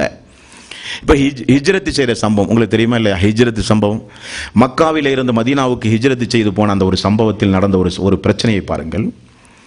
குகையிலே 3 நாள் தங்கி திரும்ப பயணத்திற்குரிய ஏற்பாடுகளை எல்லாம் செய்து முன்னாள் ஒட்டகத்தில் ரசூல் ஸல்லல்லாஹு அலைஹி வஸல்லம், திரும்ப ஒரு ஒட்டகத்தில் அபூபக்கர் சித்திக் அவர்கள், இப்படியே பயணமாகிற ஒரு சம்பவம். ரசூல் ஸல்லல்லாஹு அலைஹி வஸல்லம் அவர்களை உயிரோடு பிடித்து வந்தாலோ, கொலை செய்து தலையை கொண்டு வந்தாலோ 1000 பொற்காசுகள் என்று அறிவித்து குறைஷிகள் கொடூர தாக்குதல் நடத்த மக்காவை சுற்றி வலம் வந்து கொண்டிருந்த நேரம், ரசூல் ஸல்லல்லாஹு அலைஹி வஸல்லம் அவர்களும் அபூபக்கர் சித்திக் அவர்களும் அப்படியே பயணத்தில் அப்படியே போய்கொண்டிருக்கும் போது அபூபக்கர் அவர்களுக்கு ஒரே பதட்டம். பின்னால் திரும்ப திரும்ப திரும்ப திரும்ப பார்த்து தான் பயணத்தை தொடர்ந்து கொண்டிருக்கிறார். கொஞ்சம் தூரம் போன உடனே சுராக்கா என்று சொல்லுகிற அம்பெய்தில் வல்லவரான அதிவேகத்தில் செல்லக்கூடிய குதிரைகளை எல்லாம் தன் கைவசம் வைத்திருக்கிற சுராக்கா என்று சொல்லக்கூடியவன் அடையாளம் தெரிந்து கொண்டு ரசூலுல்லாஹி ஸல்லல்லாஹு அலைஹி வஸல்லம் அவர்களை பின்தொடர்ந்து அதிவேகமாக வந்து கொண்டிருக்கிறான். அபூபக்கர் அவர்கள் பார்த்தார்கள், அவரால் தாங்க முடியவில்லை. அபூபக்கர் சித்திக் ரலியல்லாஹு அன்ஹு அவர்கள் சொன்னார்கள், அந்த சுராக்கா அதிவேக மின்னல் வேகத்தோடு என்னை நெருங்கி வந்தான். யா ரசூலல்லாஹ், பின்னாடி சுராக்கா வருகிறான், நமக்கு பின்னால் சுராக்கா வருகிறான், நம்மை அடையாளம் கண்டு கொண்டான், அவன் எதிரிகளிடத்திலே நம்மை காட்டி கொடுத்து விடக்கூடும், அவனால் நமக்கு நம்முடைய உயிருக்கு ஆபத்து வரக்கூடும், யா ரசூலல்லாஹ் என்றார்கள். ரசூல் ஸல்லல்லாஹு அலைஹி வஸல்லம் திரும்பி கூட பார்க்கவில்லை. அவர் அப்படியே ஏதோ இறைவசனங்களை ஓதிக்கொண்டு அப்படியே சென்றாராம் ரசூல் ஸல்லல்லாஹு அலைஹி வஸல்லம். அபூபக்கர் அவர்கள் சொல்லுகிறார், 3 வில்லின் அளவுக்கு அவன் எங்களை நெருங்கிய உடனே நான் ரசூலுல்லாஹி ஸல்லல்லாஹு அலைஹி வஸல்லம் இடத்திலே கொஞ்சம் பேசினேன். யா ரசூலல்லாஹ், சுராக்கா நெருங்கி விட்டான் யா ரசூலல்லாஹ். என்ன அபூபக்கர், என்ன பிரச்சனை? மெல்ல கேட்டார்கள் ரசூல் ஸல்லல்லாஹு அலைஹி வஸல்லம். சுராக்கா நெருங்கி விட்டான் யா ரசூலல்லாஹ். நான் அல்லாஹ்வின் மீது சத்தியமாக நான் சொல்லுகிறேன், இந்த அபூபக்கர் ஆகிய நான் சொல்லுகிறேன், என்னை நினைத்து நான் கவலைப்படவில்லை, அவனால் உங்களுக்கு ஏதாவது ஆகிவிடுமோ என நான் அழுகிறேன் யா ரசூலல்லாஹ் என்றார்கள். அப்பொழுது ரசூலுல்லாஹி ஸல்லல்லாஹு அலைஹி வஸல்லம் பயன்படுத்திய வாசகம், நாம் இருவர் மட்டும் இருக்கிறோம் என்று நினைக்காதே, நம்மோடு 3ஆவதாக அல்லாஹ் இருக்கிறான் என்று உமக்கு தெரியாதா என்றார்கள். ரசூல் ஸல்லல்லாஹு அலைஹி வஸல்லம் கையை உயர்த்தி பிரார்த்தனை செய்தார். பிரார்த்தனை செய்த உடனேயே அந்த சுராக்காவினுடைய குதிரையினுடைய கால்கள் எல்லாம் பாலைவனத்தினுடைய அந்த பூமிக்குள் புகுந்து சுராக்கா தலகுப்பற கீழே விழுந்து விட்டான். அவன் ஒரு மந்திரவாதியும் கூட. அவன் உடனே இந்த முஹம்மதுடைய பிரார்த்தனைக்கு ஏதோ அதிபயங்கரமான சக்தி இருக்கிறது என்பதை புரிந்து அந்த சுராக்கா, முஹம்மதே என்னை காப்பாற்ற இறைவனிடத்திலே பிரார்த்தனை செய்யுங்கள் என்று முறையிட்டான். அல்லாஹ்வுடைய ரசூல் மீண்டும் பிரார்த்தனை செய்தார். அவனுடைய குதிரை அப்பொழுதுதான் எழுந்தே நின்றது. சுராக்கா சொன்னான், எனக்கு ஒட்டகம் உண்டு, ஆடுண்டு, மாடுகள் உண்டு, குதிரைகள் உண்டு, எனக்கு நிறைய ஆட்டு மந்தைகளும் ஒட்டக மந்தைகளும் உண்டு. முஹம்மதே, வேண்டுமானால் தங்கி பால் அறிந்து விட்டு அதை வேண்டுமானால் ஓட்டிச் செல்லுங்கள் என்று சொன்னேன். ரசூல் ஸல்லல்லாஹு அலைஹி வஸல்லம் அவர்கள் சொன்னார்கள், எதுவும் வேண்டாம், பார்த்த செய்தியை மட்டும் வெளியே நீ சொல்லாமல் இருந்தால் போதும். அபூபக்கர் சித்திக் ரலியல்லாஹு அன்ஹு அவர்கள் அவரை நினைத்து அவர் அழுகலையாம். யா ரசூலல்லாஹ், உங்களை நினைத்து அழுகிறேன், உங்களுக்கு ஏதாவது ஆகிவிடுமோ என நான் அழுகிறேன். ரசூல் ஸல்லல்லாஹு அலைஹி வஸல்லம் அவர்கள் மீது வைத்த பாசம் அழுகைக்குரிய காரணம். அல்லாஹ்வுடைய ரசூலுக்கு ஏதாவது ஆயிருமோ என நினைத்து அழுத சமுதாயம், கண்ணீர் வடித்த சமுதாயம். கண்ணீர் வடித்ததற்குரிய காரணத்தோடு கண்ணீர் வடித்த ரசூலுல்லாஹி ஸல்லல்லாஹு அலைஹி வஸல்லம் அவர்களை மட்டும் அந்த மக்கள் நேசிக்கலங்க. அதனால் ஒரு பியூட்டி நீங்க பார்க்கணும். ரசூல் ஸல்லல்லாஹு அலைஹி வஸல்லம் குடும்பத்தையும் அந்த மக்கள் நேசித்தார்கள். ஒரு சம்பவத்தை சொல்லவா? மக்காவுடைய வெற்றி. மக்கா வெற்றி கொள்ளப்பட்டு எல்லோருடைய கண்களிலும் ஆனந்த கண்ணீர் அப்படியே பெருமழையாக வடித்துக் கொண்டிருந்த நேரத்தில் ஒரு வயது முதிர்ந்த, தலையெல்லாம் பேணும் ஈருமாக நிரம்பி வயது முதிர்ந்த ஒரு கிழவனை 2 பேர் சேர்ந்தபடியே, தன்னுடைய மாமனார் அல்லவா அபூபக்கர், அவருடைய தந்தை அல்லவா இவர், ரசூல் ஸல்லல்லாஹு அலைஹி வஸல்லம் எவ்வளவு ஒரு மதிப்பு மரியாதையும் அபூபக்கர் அவர்கள் மீது வைத்திருந்தார் என்று பாருங்கள். தோழர் அபூபக்கரே, ஏன் இந்த வயசானவரை இங்கே கொண்டு வந்தீர், இந்த முதியவரை? சொன்னால் நான் அவர் இருக்கும் இடத்திற்கு செல்ல மாட்டேனா? ஏன் தூக்கி வந்தீர்கள் என்று ரசூல் ஸல்லல்லாஹு அலைஹி வஸல்லம் அவர்கள் சொன்ன உடனே அபூபக்கர் அவர்கள் சொன்னார்கள், யா ரசூலல்லாஹ், எனது தந்தைக்கு இஸ்லாத்தை சொல்லுங்கள். உடனே ரசூல் ஸல்லல்லாஹு அலைஹி வஸல்லம் இஸ்லாத்தை சொன்ன உடனே அவர் இஸ்லாத்தை ஏற்பதாக வாக்குறுதி அளித்து ரசூலுல்லாஹி ஸல்லல்லாஹு அலைஹி வஸல்லமுடைய கையை நீட்டச் சொல்லி அந்த கைக்கு மேல் அவருடைய கையை வைத்தார். அதுதான் தாமதம். கையை வைத்தார், அதுதான் தாமதம். அபூபக்கர் அவர்கள் தேம்பி அழுக ஆரம்பித்தார்கள். இப்போ எல்லாரும் பார்க்கிறார்கள், தந்தையை தவிர எல்லோரும் இஸ்லாத்தை தழுவி விட்டார்கள். தந்தை இஸ்லாத்தை தழுவினால் அது ஒரு சந்தோஷமான செய்தி. சந்தோஷமான செய்திக்கு சந்தோஷப்படுவதை தவிர அபூபக்கர் அவர்கள் ஏன் அழுதார்கள் தெரியவில்லை. அபூபக்கர் விளக்கம் சொல்கிறார், யா ரசூலல்லாஹ், நான் ஏன் அழுகிறேன் தெரியுமா? உங்களுடைய கைக்கு மேல் என்னுடைய தந்தையுடைய கை இப்பொழுது இருக்கிறது இஸ்லாத்தை தழுவுவதற்காக. ஆனால் உங்களுடைய கைக்கு மேல் அபூ தாலிஃபுடைய கை இருந்து உங்களை வளர்த்தி ஆளாக்கி உங்களுக்காக வேண்டி பாடுபட்டாரே, அந்த அபூ தாலிஃபுடைய கை உங்களுடைய கைக்கு மேல் இந்த நாளில் இருந்து அதை பார்த்து உங்களுடைய கண்களிலே இருந்த ஆனந்த கண்ணீர் வருமே, அதை பார்க்கிற வாய்ப்பு எனக்கு கிடைக்கவில்லையே நினைத்து நான் அழுகிறேன். எனது தந்தை இஸ்லாத்தை தழுவுவதை காட்டிலும் உங்களுடைய பெரிய தந்தை அபூ தாலிஃப் தழுவி இருக்க வேண்டும் யா ரசூலல்லாஹ் என்று சொன்னார்கள். எந்த அளவுக்கு ரசூலுல்லாஹி ஸல்லல்லாஹு அலைஹி வஸல்லம் குடும்பத்தை அந்த மக்கள் நேசித்தார்கள், எந்த அளவுக்கு நேசித்தார்கள். ரசூலுல்லாஹி ஸல்லல்லாஹு அலைஹி வஸல்லம் மௌத்தா போயிட்டாரா இல்லையா? மௌத்தா போன உடனே அந்த மெம்பர் படியில அமீருல் மூமினின் என்கிற அந்தஸ்தோடு முதலில் ஒரு ஜும்மா நடத்துகிறார் அபூபக்கர் சித்திக் ரலியல்லாஹு அன்ஹு. முதல் ஜும்மா அந்த மெம்பர் படியில் அதுவரை யாருமே ஏறல. அல்லாஹ்வுடைய ரசூல் இருக்கிற காலம் வரை யாரும் ஏறவும் முடியாது. அந்த மெம்பர் படியில் மீது நின்று கொண்டு ரசூல் ஸல்லல்லாஹு அலைஹி வஸல்லம் 10 ஆண்டு காலம் மதீனாவில் மக்களுக்கு உரை நிகழ்த்தி அந்த மக்களை வார்த்தெடுத்த மெம்பர் படி, அதில் ரசூலுல்லாஹி ஸல்லல்லாஹு அலைஹி வஸல்லம் அவர்களுக்கு அடுத்தபடியாக அபூபக்கர் சித்திக் அவர்கள் ஒரு ஜும்மாவுடைய நாள் அப்படியே மேலே ஏறி போய் நின்று அமர்ந்தார். ஹம்து ஸலவாத் எல்லாம் சொல்லி உரை நிகழ்த்துவதற்கு முன்னால் அழுக ஆரம்பித்தார்கள். காரணம், ஒரு இலகிய மனம் படைத்தவர் அபூபக்கரை பொறுத்தவரையில். என்ன சொல்லுகிறார்? இந்த இடம் யார் நின்ற இடம் தெரியுமா? இந்த இடத்தில் நின்று யார் உரை நிகழ்த்தினார்கள் தெரியுமா? அப்படிப்பட்ட ஒரு தூதரோடு நின்ற இடத்தில் நின்று கொண்டு நான் உரை நிகழ்த்துகிறேன் என்று சொல்லிக்கொண்டு அழுதவர்களாக தன்னுடைய உரையை ஆரம்பித்தார்கள் என்று ஹதீஸிலே பார்க்கிறோம். என்றால் அந்த மக்களுடைய கண்ணீருக்கு அர்த்தம் இருந்தது. அந்த மக்கள் அழுதார்கள் என்றால் உலகத்திற்காக வேண்டி அழுக மாட்டார்கள், அது ரொம்ப குறைவு. மார்க்கத்திற்காக வேண்டி, மறுமைக்காக வேண்டி, தூதருக்காக வேண்டி அழுத மக்கள் அந்த மக்கள். இருஃபால் பின் சாரியா என்று சொல்லப்படுகிற ஒரு நபித்தோழர். இந்த நபித்தோழர் சொல்லுகிறார், ஒரு நாள் ரசூலுல்லாஹி ஸல்லல்லாஹு அலைஹி வஸல்லம் எங்களுக்கு ஒரு உரை நிகழ்த்தினார், நாங்கள் எல்லோருமே அழுது விட்டோம். ஏன் அழுதோம் என்றால், அந்த உரையை கேட்டவுடனே இது இறுதி உரையாக இருக்குமோ, ரசூல் ஸல்லல்லாஹு அலைஹி வஸல்லம் நம்மை விட்டும் பிரிந்து விடுவாரோ, என்ன இவ்வளவு பெரிய ஒரு உரையாக இருக்கிறதே என்று நாங்கள் ரசூலுல்லாஹி ஸல்லல்லாஹு அலைஹி வஸல்லம் கேட்டுவிட்டோம். யா ரசூலல்லாஹ், விடைபெறும் பயணமாக இந்த உரை இருக்கிறதே யா ரசூலல்லாஹ். எல்லோரும் அழுத ஒரு உரை. அப்புறம் ரசூலுல்லாஹி ஸல்லல்லாஹு அலைஹி வஸல்லம் அந்த மக்களை ஆறுதல் படுத்தி, எனக்கு பிறகு நீங்கள் வழி தவறாமல் இருக்க வேண்டுமானால் நீங்கள் குலஃபாய் ராஷிதீன்களுடைய வழியை நீங்கள் பின்பற்றுங்கள் என்றெல்லாம் ரசூல் ஸல்லல்லாஹு அலைஹி வஸல்லம் செய்த உபதேசம் அந்த ஜுமாவுடைய மேடை. இப்படி அந்த மக்கள் நபிகள் நாயகம் ஸல்லல்லாஹு அலைஹி வஸல்லமுடைய அவர்களோடு சேர்ந்து வாழும் பொழுது அப்படி நேசித்தார்கள், கண்ணீர் வடித்தார்கள் அல்லாஹ்வுடைய ரசூலுக்காக வேண்டி. பத்ர் போர் தெரியுமா உங்களுக்கு? பத்ர் போர் நடக்க போகிற பத்ர் போருக்காக வேண்டி ரசூலுல்லாஹி ஸல்லல்லாஹு அலைஹி வஸல்லம் எல்லோரும் உறங்குகிற நேரத்தில் அல்லாஹ்வுடைய ரசூல் மட்டும் உடன் தன்னுடைய அபூபக்கர் அவர்களை மட்டும் வைத்துக்கொண்டு ரசூலுல்லாஹி ஸல்லல்லாஹு அலைஹி வஸல்லம் என்ன துஆ செய்து அழுதார்?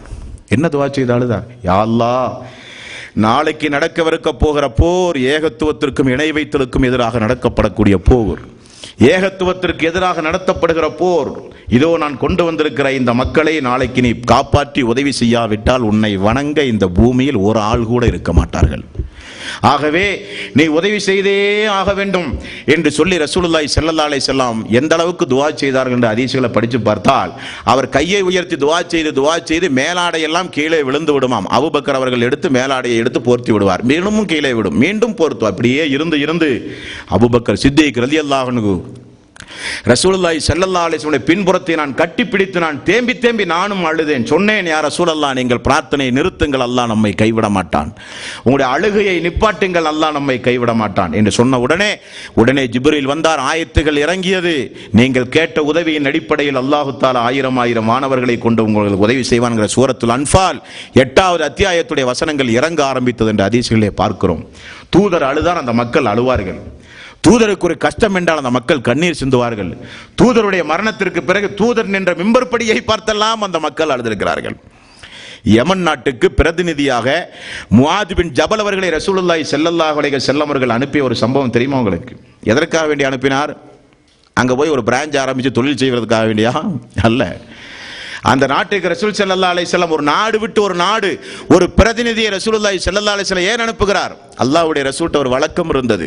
தாயிகளை, அறியாமை காலத்தில் வாழ்ந்து கொண்டிருக்கிற மக்களுக்காக வேண்டி தாயிகளை நியமிக்கிற பண்பு ரசூலுல்லாஹி ஸல்லல்லாஹு அலைஹி வஸல்லம் இடத்துல இருந்தது. அல்லாஹ்வுடைய ரசூல் மதீனாவுக்கு எத்தனை தாயை நியமிச்சார் யாருக்கு தெரியுமா? ரசூல் ஸல்லல்லாஹு அலைஹி வஸல்லம் மதீனா போறதுக்கு முன்னாடியே இஸ்லாமிய மார்க்கத்தை எடுத்துச் சொல்ல, யூதர்களிடத்திலே வாக்குவாதம் செய்ய, அல்லாஹ்வுடைய ரசூல் மதீனா செல்வதற்கு முன்னதாகவே இஸ்லாமிய மார்க்கத்தை வளர்க்க மக்காவிலே இருந்து 2 தாயிகளை ரசூலுல்லாஹி ஸல்லல்லாஹு அலைஹி வஸல்லம் அவர்கள் அனுப்பினார்கள். அந்த 2 தாயிகள் யாருங்க? Very good. முஸ்அப் ரலியல்லாஹு அன்ஹு, அப்துல்லா இப்னு உம்மி மக்தும். 2 கண்ணும் தெரியாது, ஆனால் குர்ஆனில் ஹாஃபிஸ். நீங்க அங்கதான் கவனிக்கணும். என்ன கேள்வி கேட்டாலும் குர்ஆனிலிருந்து பதில் சொல்லுவார். அப்துல்லா இப்னு உம்மி மக்தும். ரசூல் ஸல்லல்லாஹு அலைஹி வஸல்லம் மதீனா போகும் பொழுது மதீனாவினுடைய எல்லை வரை மக்கள் எதிர்பார்த்து கொண்டு அல்லாஹ்வுடைய ரசூலை வரவேற்று கொண்டிருக்கும் பொழுது முதலில் அல்லாஹ்வுடைய ரசூலை சந்தித்த தோழர்கள் இந்த 2 பேர் தான். ஒன்று முஸ்அப், இன்னொன்று அப்துல்லா இப்னு உம்மி மக்தும்.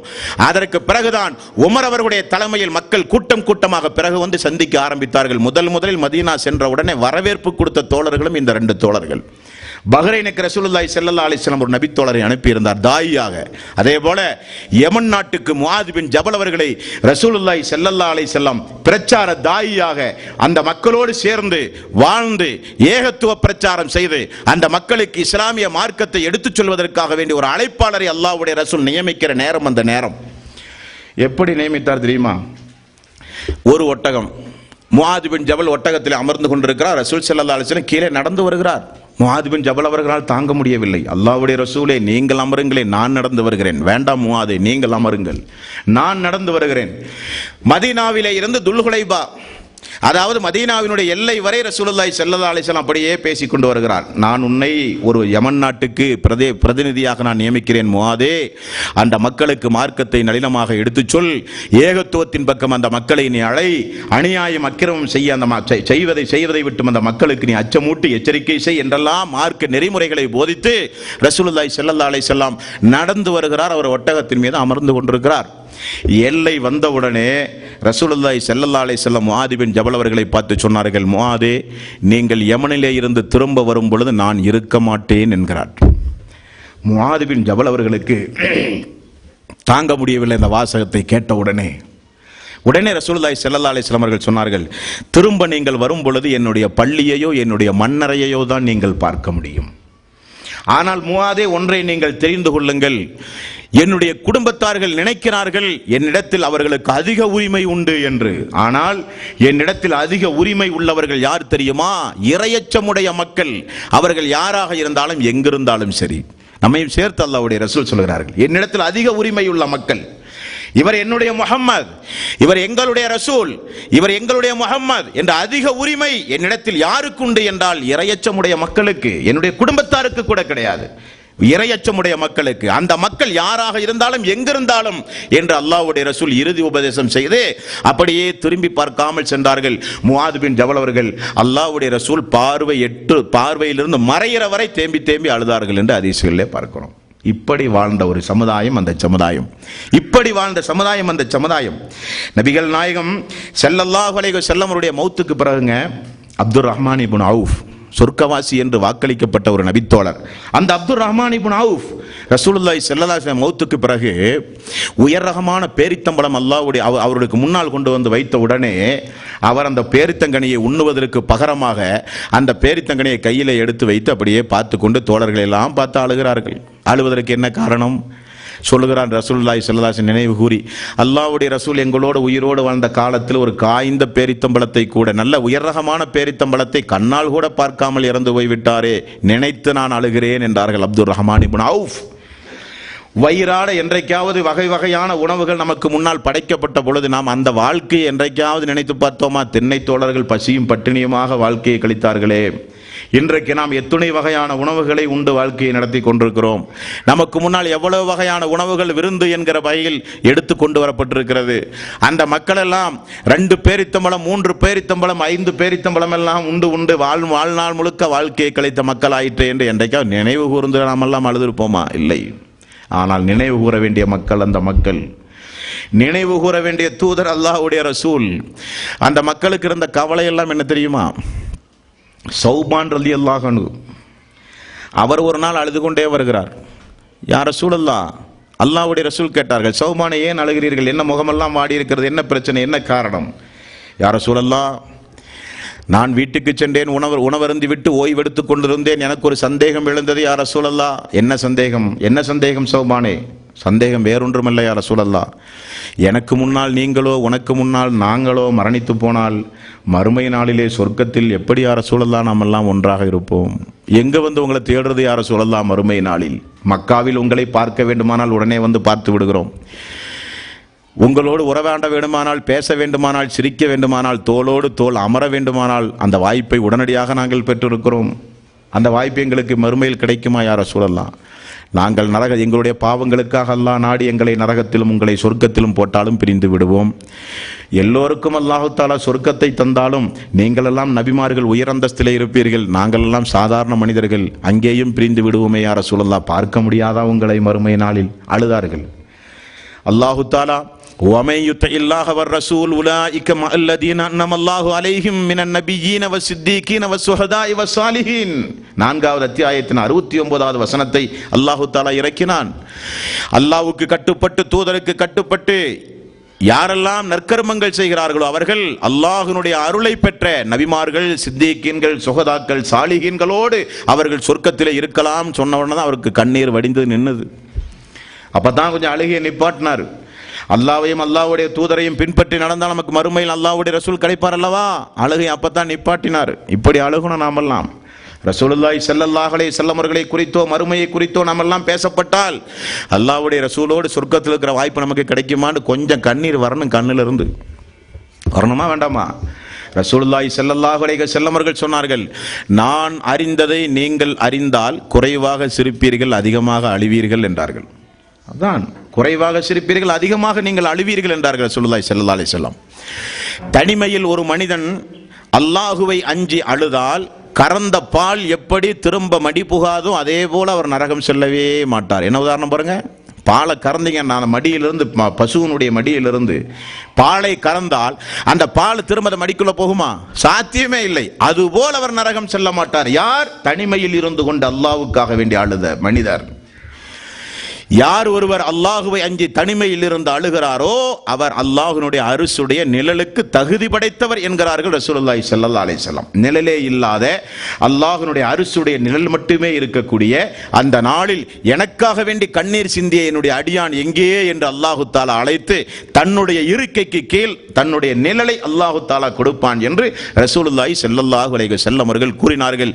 கண்ணீர் இதற்காக வேண்டி வர வேண்டும், அல்லாஹ்வுக்காக வேண்டி, நம்முடைய பாவங்களுக்காக வேண்டி பிரார்த்தனை செய்யும் பொழுது, தௌபா செய்யும் பொழுது நம்முடைய கண்களிலிருந்து கண்ணீர் வர வேண்டும். அந்த கண்ணீருக்கு மதிப்புண்டு. அல்லாஹ்வுக்கு பிடித்த துளி, அல்லாஹ்வுக்கு பிடித்த துளி 2 துளி. 2 துளி எது? ஒன்று கண்ணீர் துளி. என்ன கண்ணீர்? தொடர் நாடகம் பார்க்கும்போது வர்ற கண்ணீர் அல்ல, டிவி பார்க்கும்போது வர்ற கண்ணீர் அல்ல, உலக ஆதாயத்திற்காக வேண்டி அழுகிறோமே அந்த கண்ணீர் அல்ல, அல்லாஹ்வுக்காக வேண்டி அழுகிறோமே, பாவங்களை நினைத்து, மறுமையை நினைத்து, சொர்க்கத்தை வேண்டி, நரகத்தை அஞ்சி அழுகிறோமே அந்த கண்ணீர் அல்லாஹ்வுக்கு பிடித்தமான துளி. இன்னொரு துளி அல்லாஹ்வுடைய பாதையில் போரிடும் பொழுது உடம்பிலிருந்து பீரிட்டு எழுகிற இரத்த துளி. ரெண்டும் அல்லாஹ்வுக்கு பிடித்தமான துளி என்று ரசூலுல்லாஹி ஸல்லல்லாஹு அலைஹி வஸல்லம் அவர்கள் சொன்னார்கள். அந்த துளிக்கு சொந்தக்காரர்கள் சஹாபாக்கள். அப்படிப்பட்டவர்களாக நாம் மாற வேண்டும். நபிகள் நாயகம் ஸல்லல்லாஹு அலைஹி வஸல்லமுடைய காலத்தில் வாழ்ந்த அந்த மக்கள் எதற்கெல்லாம் அழுதார்கள், எதற்கெல்லாம் அழுதார்கள். அல்லாஹ்வுடைய ரசூல் மரணித்து காலையில் உரை நிகழ்த்தின ஹாஜிக் ஃபிர்தௌசி அவர்கள் உரையை கொண்டு போனார். ஆனால் நேரம் குறைவாக இருக்கிற காரணத்தை முடித்து கொண்டார். அல்லது நான் பேச வேண்டும் என்பதற்காக வேண்டி விட்டாரா என்னன்னு தெரியல. பைத்துல் முகத்தஸ் வெற்றி கொள்ளப்பட்ட பிறகு பிலால் அவர்களை அழைத்து நீங்கள் தான் பைத்துல் முகத்தஸில் பாங்கு சொல்ல வேண்டும் என்று சொன்னார்.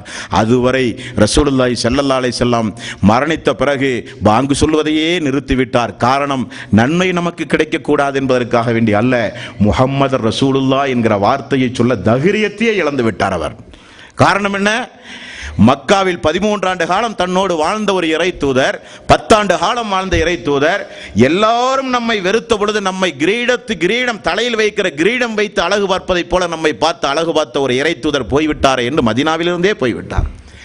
பைத்துல் முகத்தஸ் வெற்றி கொள்ளப்பட்ட பிறகு முதல் பாங்கு நீங்கள் தான் கொடுக்க வேண்டும் என அமீருல் மோமினின் உத்தரவு விட்ட பிறகு பிலால் அவர்கள் வந்து அழைத்து பாங்கு சொன்ன உடனே முஹம்மது ரசூலுல்லாஹ் என்கிற பெயர் பிலாலினுடைய நாவிலே இருந்து கேட்ட உடனே குழுமி இருக்கிற சஹாபாக்கள் எல்லாம் அழுதார்கள்.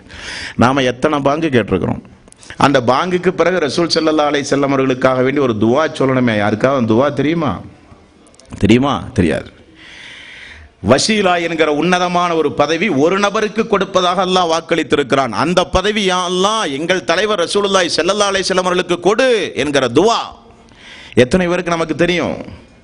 அந்த துவாவை ஒரு நாளைக்கு 5 முறை ஓதினாலே போதுமே. இந்த நாவின் மூலமாக அல்லாஹ்வுடைய ரசூலுக்கு செய்ய வேண்டிய கடமை அல்லவா அது? பெயரை கேட்டால் அவர் மீது ஸலவாத்து சொல்வது அவருக்கு செய்ய வேண்டிய உரிமையும் கடமையும் அல்லவா அது? நம்முடைய சமுதாயத்திலே நாம் எல்லாம் உடனடியாக மனனம் செய்ய வேண்டிய துவாக்கள் அந்த துவாக்கள். நம்முடைய வாழ்க்கையில் சொந்த வாழ்க்கையில் நிறைய துவாக்கள் உண்டு. அதெல்லாம் பிறகு ரசூலுல்லாஹி ஸல்லல்லாஹு அலைஹி வஸல்லம் பெயரை கேட்டால் ஓத வேண்டிய ஸலவாத், பாங்குக்கு பிறகு அவருக்காக வேண்டிய மறுமை நாளில் வசீலா என்கிற அந்தஸ்தை அல்லாஹ்விடத்திலே கேட்டு செய்ய வேண்டிய துவா ரசூலுல்லாஹி ஸல்லல்லாஹு அலைஹி வஸல்லம் நாம் செய்ய வேண்டிய கடமை. அல்லாஹ்வுடைய ரசூல் இந்த சமுதாயத்தில் எதையுமே கேட்கல, எதையுமே கேட்காமலேயே மௌத்தா போயிட்டார். உண்டுப்பா இல்லையா? எதை கேட்டார்? என்னுடைய பெயரை கேட்டால் என் மேலே ஸலவாத்து சொல்லுங்கப்பான்ட்டார். கஷ்டமா நமக்கு? பாங்கு சொன்னால் அந்த வசீலாங்கிற பதவி எனக்கு கிடைக்கும், அல்லாஹ்ட்ட துவா செய்யுங்கப்பான்ட்டார். இது ஒரு கஷ்டமா? சமுதாயம்னு விடிய அழுதாரே ரசூலுல்லாஹி ஸல்லல்லாஹு அலைஹி வஸல்லம் நமக்காக வேண்டி அழுதாரே. அவருக்காக வேண்டி அவருடைய பெயரை கேட்டால் பெயரில் பாங்குடைய வாசகத்திற்கு பிறகு வசீலா என்கிற உயர் பதவிக்காக வேண்டி அல்லாஹ்விடத்திலே பிரார்த்தனை செய்வது நம்முடைய தலையாய கடமை. தோழர்களே, நாமெல்லாம் கண்ணீர் விட வேண்டும், அர்த்தத்தோடு விட வேண்டும். ரசூலுல்லாஹி ஸல்லல்லாஹு அலைஹி வஸல்லம் தாயை இழந்து தந்தையை இழந்து யாருக்கும் பாரமாக இருக்கக்கூடாது என்பதற்காக வேண்டி சிறு வயதிலிருந்தே ஆடு மேய்த்து குறைஷிகளிடத்திலே காய்ந்த பேரித்தம்பளத்துக்கெல்லாம் வேலை பார்த்து அப்துல் முத்தலிஃபோடு வாழ்ந்து கொண்டிருக்கும் பொழுது 8 வயதில் அப்துல் முத்தலிஃபையும் இழந்து அந்த 8 வயதுக்கு பிறகு அபூ தாலிஃபினுடைய துணையோடு வாழ்ந்து கொண்டிருந்தவர் ரசூலுல்லாஹி ஸல்லல்லாஹு அலைஹி வஸல்லம். அப்படித்தானே? தாய் இல்லை, தந்தை இல்லை, அப்துல் முத்தலிஃப் இல்லை. 8 வயசுக்கு பிறகு அபூ தாலிஃபோடு வாழ்ந்து கொண்டிருக்கும் பொழுது அபூ தாலிஃப் எல்லா உபகாரத்தையும் மார்க்கத்திற்காக வேண்டி செய்தார். ஆனால் மரணிக்கிற நேரத்தில் இஸ்லாத்தை தழுவாம மௌத்தா போயிட்டார். அதுவரை செய்த உபகாரம் அல்லாஹ்வுடைய ரசூலுக்கு பெரிதாக தெரியவில்லை. எது பெரிதாக தெரிந்தது தெரியுமா? களிமா சொல்லாமல் மௌத்தா போறாரே, இந்த ஒரு வார்த்தையை மட்டும் நீங்கள் சொன்னால் அல்லாஹ்விடத்தில் நான் மன்றாடுவேனே. எவ்வளவு அழுதார்கள் ரசூலுல்லாஹி ஸல்லல்லாஹு அலைஹி வஸல்லம். அல்லாஹ் தஆலா அந்த சம்பவத்திற்காக வேண்டி ஒரு இறைவசனத்தையே இறக்குகிற அளவுக்கு அழுதார்கள். நீ நாடியவருக்கு நேர்வழி செலுத்த முடியாது முஹம்மதே என்று சொல்லுகிற அளவுக்கு ரசூலுல்லாஹி ஸல்லல்லாஹு அலைஹி வஸல்லம் இந்த வார்த்தையை சொல்லாமல் மரணித்தால் அவர் எங்கு செல்லுவார் என்பதை அல்லாஹ் தஆலா தூதர்களுக்கு விளக்கி இருந்தான். அவர்களுக்கு நரகத்துடைய அடித்தளம், நரகம், சொர்க்கம் ஹராம். இணை வைத்த நிலையில் ஒரு மனிதன் மரணித்தால் தேம்பி அழுதார்கள். தூதர்கள் இப்படித்தான் அழுவார்கள் சமுதாயத்திற்காக வேண்டி. நம்முடைய வீடுகளில் நம்முடைய மனைவிமார்கள் தொழாவிட்டால் நாம் என்னைக்காவது அழுவோமா? கணவன்மார்கள் தொழாவிட்டால் மனைவிமார்கள் அழுவார்களா? சிர்க் என்கிற மாபாதகத்தை நம்முடைய தாயும் தந்தையும் செய்து கொண்டிருந்தால் குடும்பத்தில் ஏன் வீம்பு வம்பு தம்பு பிரச்சனைன்னு பேசாம தான் இருப்போமே தவிர அவர்களுக்கு மார்க்கத்தை எடுத்து சொல்லணுமே, அவர்களும் இஸ்லாத்தை பின்பற்ற வேண்டுமே. இப்படியே அவர்கள் இருந்தால் மறுமை நாளில் நரகத்தினுடைய அடித்தளத்திற்கு செல்லுவார்களே என்று யாராவது அழுதிருக்கிறோமா? அழல. அழுகணும். இப்படி இதற்காக வேண்டி அழுக வேண்டும், மறுமைக்காக வேண்டி அழ வேண்டும், நம்முடைய குடும்பத்திற்காக வேண்டி நாம் அழ வேண்டும். நபிகள் நாயகம் ஸல்லல்லாஹு அலைஹி வஸல்லம் உன்னதமான சொர்க்கவாசிகள் என்று பாராட்டு சீராட்ட பெற்ற தோழர்களோடு சேர்ந்த அல்லாஹ்வுடைய ரசூல் அவருடைய தாயினுடைய ஆமினாவுடைய கபருக்கு அருகிலே போய் நின்று தொண்ட சம்பவம் தெரியுமா உங்களுக்கு? கபருடைய அந்த தாயினுடைய கபருக்கு போய் முன்னால் போய் நின்று கொண்டு ரசூலுல்லாஹி ஸல்லல்லாஹு அலைஹி வஸல்லம் அவர்கள் தேம்பி தேம்பி அழுதார்கள். சஹாபாக்கள் கேட்டார்கள், யா ரசூலல்லாஹ், நீங்களுமா அழுகிறீர்கள்? நீங்களுமா அழுகிறீர்கள் யா ரசூலல்லாஹ்? உடனே நபிகள் நாயகம் ஸல்லல்லாஹு அலைஹி வஸல்லம் அவர்கள் சொன்ன பதில், நான் அல்லாஹ்விடத்திலே எனது தாயாருக்காக வேண்டி பாவ மன்னிப்பு கேடி பிரார்த்தனை செய்தேன். ஆனால் அல்லாஹ் தஆலா உன்னுடைய தாய்க்கு பாவ மன்னிப்பு கோரக்கூடாது என்று என்னை தடுத்து விட்டான். சந்திக்கட்டுமா யா அல்லாஹ் என்னுடைய தாயாருடைய கபரை? சந்திப்பதற்கு அல்லாஹ் தஆலா அனுமதி கொடுத்தான் என நினைத்து அழுதார்கள் ரசூலுல்லாஹி ஸல்லல்லாஹு அலைஹி வஸல்லம். இணை வைத்தலில் இறந்து போன நம்மை பெற்று வளர்த்திய தாய்க்காக வேண்டி என்றைக்காவது நாம் கண்ணீர் சிந்தி இருப்போமா? போனவள் போகட்டும் என்று சொல்லித்தானே வாழ்கிறோம். போனவன் போகட்டும் என்று சொல்லித்தானே வாழ்கிறோம். நாம் பெற்று வளர்த்திய நம்முடைய மகன் மார்க்கத்தை பின்பற்றாமலேயே மரணித்து போய்விட்டானே என்று என்றைக்காவது அழுதிருக்கிறோமா? நாம் நெருங்கி பழகிய நம்முடைய நண்பன், உயிருக்குயிராய் வாழ்ந்த நண்பன் மார்க்கத்தின் அடிப்படையில் வாழாமலேயே மரணித்து போய்விட்டானே என்று என்றைக்காவது அழுதிருக்கிறோமா? பெத்த தாய்க்கு, பெத்த தந்தைக்கு, மனைவிக்கு, மக்களுக்காக வேண்டி கூட நாம் கண்ணீர் வடிக்க மாட்டோம். கண்ணீர் வடிப்பதாக இருந்தால் அது உலகத்திற்காக வேண்டிதான் இருக்கும். அது அல்ல, அது மறுமைக்காக வேண்டி இருக்க வேண்டும். அது மறுமைக்காக வேண்டி இருக்க வேண்டும். ரசூலுல்லாஹி ஸல்லல்லாஹு அலைஹி வஸல்லம் இடத்தில் அபூ ஹுரைரா ரலியல்லாஹு அன்ஹு அவர்கள் ஒரு நாள் அழுத சம்பவம் தெரியுமா உங்களுக்கு? அபூ ஹுரைரா ரலியல்லாஹு அன்ஹு அல்லாஹ்வுடைய ரசூலுடைய செல்ல பிள்ளை என்று சொல்ல வேண்டும். அபூ ஹுரைரா மிகுந்த பாசத்திற்குரியவர். அபூ ஹுரைரா, யா ரசூலல்லாஹ், என்னுடைய தாய் மார்க்கத்தை ஏற்க மாட்டேன் என்று சொல்கிறார்கள், விடாப்பிடியாக இருக்கிறார்கள். அவர்கள் மார்க்கத்தை ஏற்றுக்கொண்டு இஸ்லாமிய மார்க்கத்தில் இணைந்து செயல்பட அல்லாஹ்விடத்திலே பிரார்த்தனை செய்யக்கூடாதா? அழுதார்கள் அபூ ஹுரைரா ரலியல்லாஹு அன்ஹு. அல்லாஹ்வுடைய ரசூல் இரண்டு கரத்தை உயர்த்தி அந்த அம்மாவுக்கு, அந்த தாயாருக்காக வேண்டி பிரார்த்தனை செய்தவுடன் அந்த தாயார் இஸ்லாத்தை தழுவினார். ஆனந்த கண்ணீரோடு ஓடி வந்து சொன்னார், யா ரசூலல்லாஹ், என்னுடைய தாய் இஸ்லாத்தை ஏற்றுக்கொண்டார்கள், எனது தாய் இஸ்லாத்தை ஏற்றுக்கொண்டார்கள். மீண்டும் ஒரு பிரார்த்தனை செய்யுங்கள் யா ரசூலல்லாஹ். என்னை எப்படி இந்த சமுதாய மக்கள் நேசிக்கிறார்களோ அதே போல என்னுடைய மரணத்திற்கு பிறகும் என்னுடைய தாயை இந்த மக்கள் நேசிக்க வேண்டும் யா ரசூலல்லாஹ், துஆ செய்யுங்கள் என்றார்கள். இப்படி அழுதார்கள் அந்த மக்கள். தேம்பி தேம்பி இப்படி எல்லாம் அந்த மக்கள் அழுதிருக்கிறார்கள்.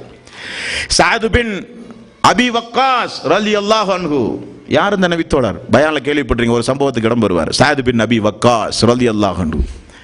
ஒரு இருக்குமா சம்பவம்? எதற்காக எந்த சம்பவத்தில் இடம் வருவார் சஅத் பின் அபி வக்காஸ்? ஒரு நாள் ரசூலுல்லாஹி ஸல்லல்லாஹு அலைஹி வஸல்லம் 70,000 பேர் கேள்வி கணக்கில்லாமல் சொர்க்கம் செல்லுவார்கள் என்று சொன்னார்கள். சொல்லிவிட்டு அல்லாஹ்வுடைய ரசூல் வீட்டுக்கு சென்றார்.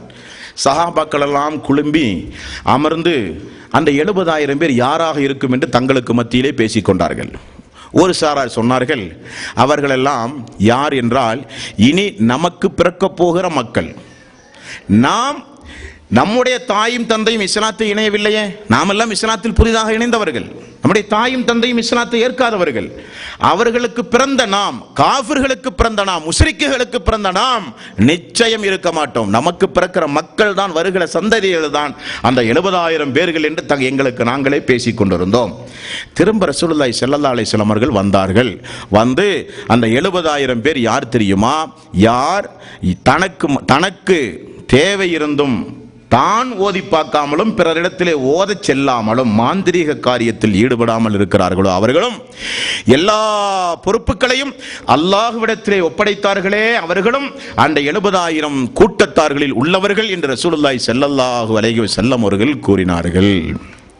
இப்ப பாருங்க, இந்தந்த காரியத்தை எல்லாம் செய்தால் உங்களுக்கு சொர்க்கம் கிடைக்கும் என்று ரசூல் ஸல்லல்லாஹு அலைஹி வஸல்லம் சொன்னாங்கன்னு சொல்லிட்டு அவருடைய மௌத்துக்கு பிறகு அந்த ஹதீஸுகளை படித்த இப்படிப்பட்ட ஒரு மேடையில் நீங்கள் கேட்கும்போது அந்த நேரத்தில் இருக்கிற தொழுகை, இப்போ மகரிபுடைய தொழுகை வரப்போகுது, யா அல்லாஹ், அந்த ஹதீஸில் நாங்கள் பயானில் கேள்விப்பட்ட மாதிரி அந்த ஹதீஸில் சொர்க்கவாசிகள் இப்படியெல்லாம் இருப்பார்கள் என்று சொன்னார்களே, அதில் ஒருவராக நானாக யா அல்லாஹ் நீ கிருபை செய் அப்படின்னு துஆ செய்யணுமா இல்லையா?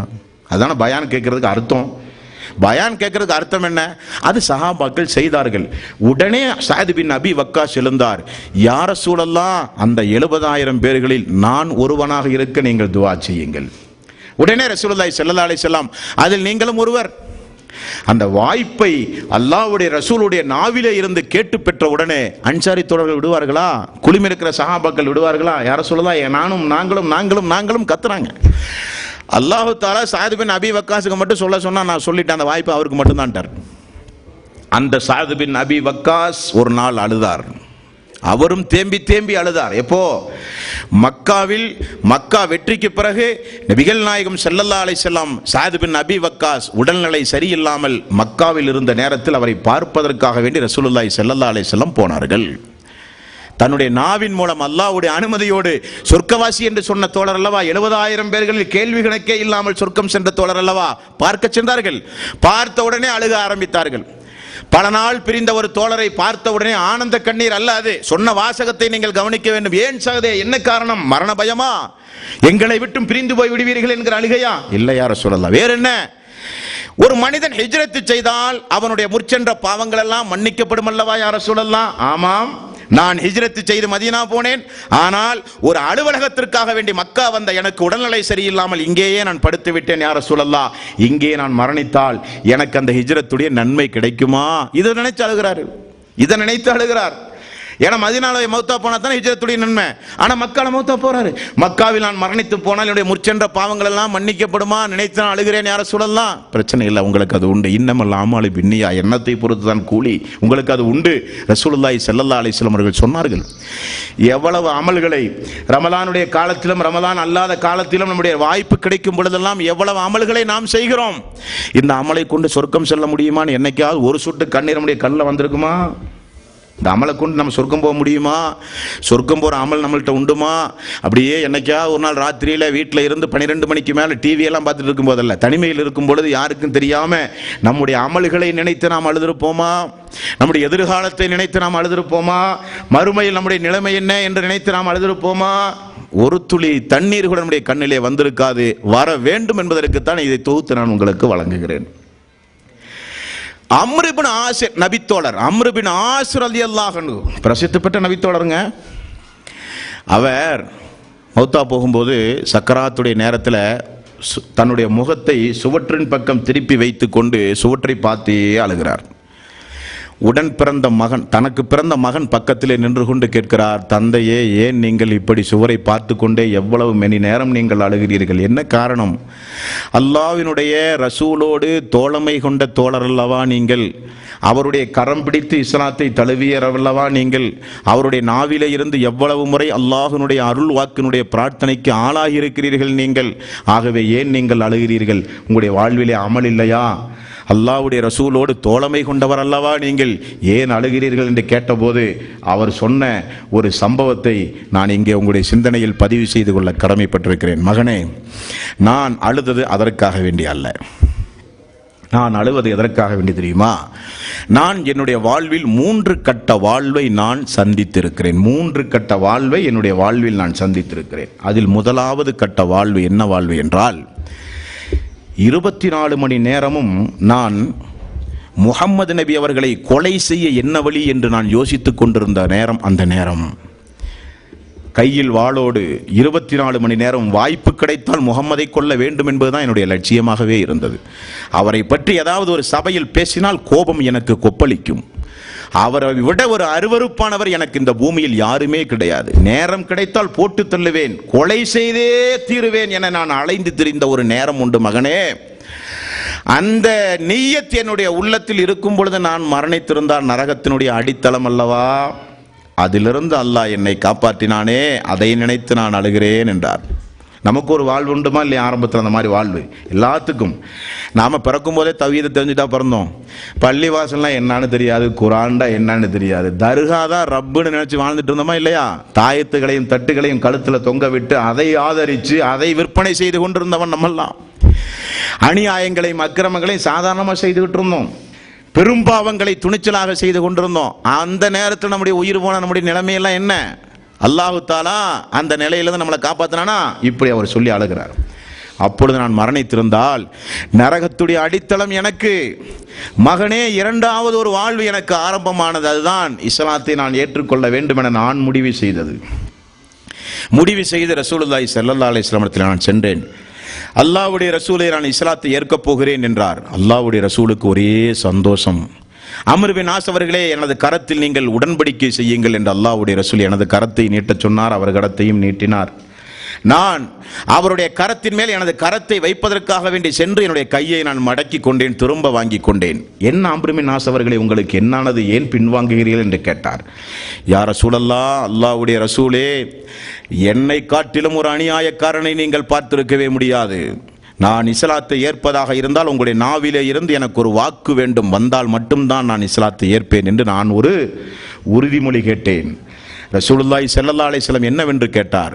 அம்ரு பின் ஆஸ் ஆகிய நான் சொன்னேன், மகனே, எனது பாவம் மன்னிக்கப்பட வேண்டும், நான் சொர்க்கம் செல்ல வேண்டும், அப்படியானால் இஸ்லாத்தை ஏற்பேன் என்று சொன்னேன். உடனே ரசூலுல்லாஹி ஸல்லல்லாஹு அலைஹி வஸல்லம், அம்ரு பின் ஆஸ் அவர்களே, ஒரு மனிதன் ஹிஜ்ரத் செய்தால் முற்சென்ற பாவங்கள் எல்லாம் மன்னிக்கப்படுகிறது. ஒரு மனிதன் அல்லாஹ்வுடைய பாதையில் போட்டு மரணித்தால் முற்சென்ற பாவங்கள் மன்னிக்கப்படுகிறது. ஒரு மனிதன் இஸ்லாத்தை ஏற்றுக்கொண்டால் முற்சென்ற பாவங்கள் எல்லாம் மன்னிக்கப்படுகிறது என்றார். அப்படியானால் ஏற்றுக்கொள்கிறேன் யா ரசூலல்லாஹ் என்றேன். மகனே, கைப்பிடித்து இஸ்லாத்தை ஏற்றுக்கொண்ட அன்று இரவு நான் மரணித்தால் எனக்கு சொர்க்கம் கிடைத்திருக்குமே, அந்த வாய்ப்பை நான் தவற விட்டேனே, அந்த வாய்ப்பு எனக்கு கிடைக்காமல் போனதே, அதை நினைத்து நான் அழுகிறேன் என்றார். மூன்றாவது ஒரு வாழ்வு எனக்கு ஆரம்பமானது மகனே. என்ன வாழ்வு என்றால், இஸ்லாத்தை ஏற்ற பிறகு நிறைய இபாதத்துகளை நான் செய்தேன். அல்லாஹ்வுடைய ரசூல் நிறைய பொறுப்புகளை தந்து என அங்குமிங்குமாக என்னை பணிக்கு அமர்த்தினார். அமர்த்தி இஸ்லாத்தை ஏற்றுக்கொண்ட பிறகு நான் செய்த அமல் உண்டுமே, அது எனது அந்த நீண்ட நெடிய பயணத்திற்கு, இப்பொழுது நான் பயணமாக போகிற அந்த பயணத்திற்கு, நீண்ட நெடிய பயணத்திற்கு அது உதவுமா என நினைத்து நான் அழுகிறேன் மகனே. பார்த்தீங்களா அழுகை காரணம்? ஆகவே நான் மரணித்தால் யாரும் ஒப்பாரி வைத்து அழாதீர்கள். அல்லாஹ்வுடைய ரசூல் தடுத்த எந்த காரியத்தையும் என்னுடைய மரணத்திற்கு பிறகு செய்யாதீர்கள். என்னை அடக்கிய பிறகு உடனேவும் போய்விடாதீர்கள். என்னை அடக்கிய பிறகு எனக்கு மேல் அந்த கபருக்கு மேலே நின்று எனக்காக வேண்டி துவா செய்யுங்கள். எதுவரை தெரியுமா? ஒரு மனிதன் ஒட்டகத்தை அறுத்து குர்பான் கொடுக்க எவ்வளவு நேரத்தை பூமியில் எடுத்துக்கொள்வானோ அதே அளவுக்கு நேரத்தை எடுத்துக்கொண்டு எனக்கு மேல் நின்று கொண்டு நீங்கள் துவா செய்யுங்கள். எனக்கு ஒரு ஆசுவாசம், எனது குடும்பத்தார்கள் என்னை அடக்கிய பிறகு எங்கும் செல்லவில்லை, எனக்கு ஒரு திருப்தி, எனது குடும்பத்தார்கள் எனது மேல் உண்டு. மலக்குமார்கள் கேள்வி கேட்கும் போது திடகாத்திரமான உள்ளத்தோடு இருந்து பதில் சொல்லுகிற ஆற்றலை தா யா அல்லாஹ் என்று எனக்காக வேண்டி நீங்கள் பிரார்த்தனை செய்யுங்கள் மகனே என சொல்லி அழுதார் அம்ரு பின் ஆஸ். இப்படி யாராவது அழுதுருக்கிறோமா? என்னைக்காவது ராத்திரி தூங்க செல்லும் போது, இன்னைக்கு அந்த அநியாயம் செஞ்சுட்டேமே யா அல்லாஹ், தெரியாமல் செஞ்சுட்டேமே யா அல்லாஹ்னு குறைஞ்சபட்சம் பாவத்துக்காக வேண்டியாவது அழுதுருக்கிறோமா? அல்லாஹ், இந்த இன்னைக்கு நாள் ரொம்ப அமல்கள் ரொம்ப கம்மியாக போச்சே, மன திருப்தி இல்லையே, தொழுத பிறகு தஸ்பீக் இல்லை, தொழுத பிறகு துவா இல்லை, ஜமாத்தோடு தொழுகை இல்லை, ஜமாத்தெல்லாம் முடிஞ்சதுக்கு அப்புறம் தான் போய் தொழுக போயிருக்கிறேன், முன்பின் சுன்னத்தான தொழுகை இன்னைக்கு பூரா இல்லையா, அமல்கள் ரொம்ப கம்மியாக போச்சே யா அல்லாஹ்னு யாராவது அழுதுருக்கிறோமா? அப்படியெல்லாம் நாம் அழுகணும். அப்படியெல்லாம் அழுதால் கொஞ்சமாவது ஈமான் பாதுகாக்கப்படும். சைத்தான் கொஞ்சம், அவனுக்கு நமக்கு கொஞ்சம் இடைவெளிகள் உருவாகும். சைத்தான் நம்மை விட்டும் தூரமானால் தான் அல்லாஹ் நம்மை விட்டும் நெருக்கமாக இருப்பான். அல்லாஹ்வினுடைய அருள் செய்கிற மலக்கு நம்மோடு நெருக்கமாக வேண்டுமானால் சைத்தான் நம்மை விட்டும் தூரமாக வேண்டும். சைத்தானை தூரமாக்குவதும் வானவர்களை, அருள் செய்கிற வானவர்களை நம்மோடு நெருக்கமாக வைத்துக் கொள்வதும் நம்முடைய தலையாய கடமை. அதற்கு தலையாயது தனிமையில் அல்லாஹுவை அஞ்சி அழுவது, மார்க்கத்திற்காக வேண்டி அழுவது, இபாதத்துகளுக்காக வேண்டி அழுவது, இபாதத்துகள் நம்மிடத்தில் இல்லையே என்பதற்காக வேண்டி அழுவது. இப்படிப்பட்ட பண்பு உடையவர்களாக நாம் மாற வேண்டும் என்பதற்குத்தான் நம்முடைய அழுகை, சஹாபாக்களுடைய அழுகை எப்படி, நாம் எதற்காக வேண்டி கண்ணீர் சிந்துகிறோம், அன்றைய கால மக்கள் எதற்காக வேண்டி கண்ணீர் சிந்தினார்கள், நபிமார்கள் எதற்காக வேண்டி கண்ணீர் சிந்தினார்கள் இல்லையா? சஅத் ரலியல்லாஹு அன்ஹு அன்சாரி தோழர்களிலேயே மிக உயர்ந்த ஒரு நபி தோழர் சஅத் ரலியல்லாஹு அன்ஹு. சக்கராத்துடைய நேரம் சஅத் ரலியல்லாஹு அன்ஹு அவரை பார்ப்பதற்காக வேண்டி தோழர்களோடு ரசூலுல்லாஹி ஸல்லல்லாஹு அலைஹி வஸல்லம் அவர்கள் செல்லும் பொழுது மூச்சு மேலும் கீழும் வாங்கி கொண்டிருக்கிற காட்சியை பார்த்த உடனே அல்லாஹ்வுடைய ரசூலுக்கு பொறுக்க முடியவில்லை. குடும்பத்தாரிடத்தில் கேட்கிறார்கள், எனது தோழர் சஅத் இறந்து விட்டாரா? இல்லை யா ரசூலல்லாஹ். பார்த்தார், மூச்சு மேலும் கீழும் இழுத்து கொண்டிருக்கிறது. அல்லாஹ்வுடைய ரசூலுடைய கண்களிலே இருந்து கண்ணீர் வர ஆரம்பித்தது. தோழர்கள் கேட்டார்கள், யா ரசூலல்லாஹ், உங்களுடைய கண்களிலிருந்துமா கண்ணீர் வரும்? சஅத் யார்? அல்லாஹ்வுடைய ரசூலுக்கு ரொம்ப நெருக்கமானவர். பயான்ல கேள்விப்பட்டீங்களா இல்லையா? சஅதுடைய மரணத்திற்காக அல்லாஹ்வுடைய அரிசியை நடுங்கியது அந்த சஅத் ரலியல்லாஹு அன்ஹு. ஜிப்ரீல் வந்து சொன்னார் ரசூலுல்லாஹி ஸல்லல்லாஹு அலைஹி வஸல்லம், இந்த சம்பவத்துக்கு பிறகு ரசூலுல்லாஹ் வீட்டுக்கு போறாரு. ஜிப்ரீல் வந்து சொல்லுகிறார், இந்த பூமியில் அல்லாஹ்வுக்கு விருப்பமான ஒரு அடியார் இறந்து விட்டார். ஜிப்ரீல் வந்து மௌத்து செய்தி சொன்ன ஒரு நபித்தோழர் சஅத் ரலியல்லாஹு அன்ஹு. அந்த சஅத் அவர்களை பார்த்து ரசூலுல்லாஹி ஸல்லல்லாஹு அலைஹி வஸல்லம் அப்படியே அழுகிறார். நாம நம்முடைய நண்பர்கள் எத்தனை பேர்த்த இந்த பூமியில் வச்சிருக்கிறோம், ஏகத்துவத்திற்காக வேண்டி நேசிக்கிறோம், ஏகத்துவத்திற்காக வேண்டி பழகிறோம். அந்த சகோதரர்களுக்கு ஏதாவது ஒரு பாதிப்பு வந்தால் அந்த பாதிப்புக்கு ஏதாவது உபகாரம் செய்கிற மனநிலை உண்டுமா? அந்த சகோதரர்களுக்காக வேண்டி மறைமுகமாக ஏதாவது துவா செய்கிற மனநிலையாவது குறைஞ்சபட்சம் நமக்கு உண்டுமா? அல்லாஹ்வுடைய ரசூல் அந்த தோழர்களோடு பழகியது தூதர் அவாம்கள் என்கிற அடிமைகள் என்கிற அடிப்படையில், சாதாரண மக்கள் என்கிற அடிப்படையில் அல்ல. அதையும் தாண்டி அல்லாஹ்வுடைய ரசூல் அந்த மக்களை உடன்பிறவாத சகோதரர்கள் என்றுதான் சொல்ல வேண்டும். அந்த அளவுக்கு நேசித்தார்கள் நபிகள் நாயகம் ஸல்லல்லாஹு அலைஹி வஸல்லம். அந்த அளவுக்கு பழகினார்கள் அல்லாஹ்வுடைய ரசூலோடு அந்த மக்களும். இப்னு மஸ்ஊத் ரலியல்லாஹு அன்ஹு அவர்கள் ஒரு நாள் வியாழக்கிழமை தன்னுடைய தோழர்களை எல்லாம் அமர வைத்துக் கொண்டு கீழே கூழாங்கற்களை அடுக்கி வைத்துக் கொண்டு அந்த கற்களை பார்த்தே அழுதாராம். அழுது அழுது அழுது அழுது கண்ணீர் துளியெல்லாம் அந்த கற்களிலே பட்டு பட்டு கற்கள் எல்லாம் நனைந்து விட்டது. தோழர்கள் எல்லாம் மௌனமாக இருந்து, என்ன இப்னு மஸ்ஊதே, இந்த அழுகைக்கு என்ன காரணம்? கற்கள் எல்லாம் நனைந்து விட்டது, இந்த அழுகைக்கு என்ன காரணம்? இப்னு மஸ்ஊத் ரலியல்லாஹு அன்ஹு அவர்கள் சொன்னார்கள், தோழர்களே, இது என்ன கிழமை? இது என்ன கிழமை? வியாழக்கிழமை. ரசூலுல்லாஹி ஸல்லல்லாஹு அலைஹி வஸல்லம் அவர்களுக்கு நோய் கடுமையான நாள் இந்த நாள். திங்கட்கிழமை அல்லாஹ்வுடைய ரசூல் மரணிக்க போகிறார். வியாழக்கிழமை நோய் ரொம்ப கடுமையாக போச்சு ரசூலுல்லாஹி ஸல்லல்லாஹு அலைஹி வஸல்லம். அதை நினைத்து நான் பார்க்கிறேன், அதை நினைத்து நான் அழுகிறேன் என்றார்கள். திங்கட்கிழமை வந்தாலே அல்லாஹ்வுடைய ரசூல் இறந்த நாள். திங்கட்கிழமை நோன்பு வைக்க வேண்டும், அல்லாஹ்வுடைய ரசூல் பிறந்த நாளும் கூட, வஹி இறங்கிய நாள். திங்கட்கிழமை வந்தால் நமக்கு அப்படிப்பட்ட ஒரு உணர்வு உண்டுமா? வியாழக்கிழமை வந்தால் அப்படிப்பட்ட ஒரு உணர்வு உண்டுமா? குர்ஆனுடைய வசனங்களை ஓதும் போது அப்படிப்பட்ட ஒரு உணர்வு உண்டுமா? அல்லாஹ்வுடைய ரசூல் மௌத்தா போகும்போது ஓதிய வசனமாயிருச்சு, மஹ்ரிப்ல கடைசி நேரம் ஓதுன வசனமாச்சுங்கிற ஒரு அச்சம் வருமா? திருக்குர்ஆனை ஓதும் போது அல்லாஹ்வுடைய வார்த்தைங்கிற ஒரு பயம் வருமா? நம்முடைய அமல்கள் என்னாச்சுங்கிற ஒரு பயம் வருமா? வராது. வரணும். ஆகவே தான் ரசூலுல்லாஹி ஸல்லல்லாஹு அலைஹி வஸல்லம் அவர்கள் தனிமையில் அழுங்கள். குடும்பத்திற்காக வேண்டி அல்ல, வியாபாரத்திற்காக வேண்டி அல்ல, உடல் சுகத்திற்காக வேண்டி அல்ல, உடல் ஆரோக்கியத்திற்காக வேண்டி அல்ல, உலக காரணத்திற்காக வேண்டி அல்ல, அல்லாஹ்வுக்காக வேண்டி அழுங்கள், கண்ணீர் சிந்துங்கள். உங்களுடைய பாவத்தை அல்லாஹ்விடத்திலே பகிரங்கமாக சமர்ப்பித்து, அடிமைத்தனத்தை அல்லாஹ்விடத்திலே ஒப்புக்கொண்டு, பாவத்தை அல்லாஹ்விடத்திலே சமர்ப்பித்து, அல்லாஹுவே என்னுடைய பாவத்தை மன்னிப்பாயாக, ஏதோ ஒரு வகையில் தெரிஞ்சு செஞ்சுட்டுண்டாயா அல்லாஹ், மறுமையில் அதை போய் பகிரங்கப்படுத்தாதே ரப்புல் ஆலமீனே, என்னுடைய பாவத்தை நீ மன்னிப்பாயாக என்று அழ வேண்டும். நாம் திருக்குர்ஆனுடைய ஆயத்துகள் ஓதும் போது அழ வேண்டும், கேட்கும் போது அழ வேண்டும், திருக்குர்ஆனோடு தொடர்பு வைக்க வேண்டும். அப்படிப்பட்ட நல் உள்ளம் படைத்தவர்களாக அல்லாஹு தாலா நம் எல்லோரையும் ஆக்கி அருள் புரிவானாக. வஆகிரு தௌவானா அனில் ஹம்துலில்லாஹி ரப்பில் ஆலமீன். அஸ்ஸலாமு அலைக்கும் வரஹ்மத்துல்லாஹி வபரகாத்துஹு.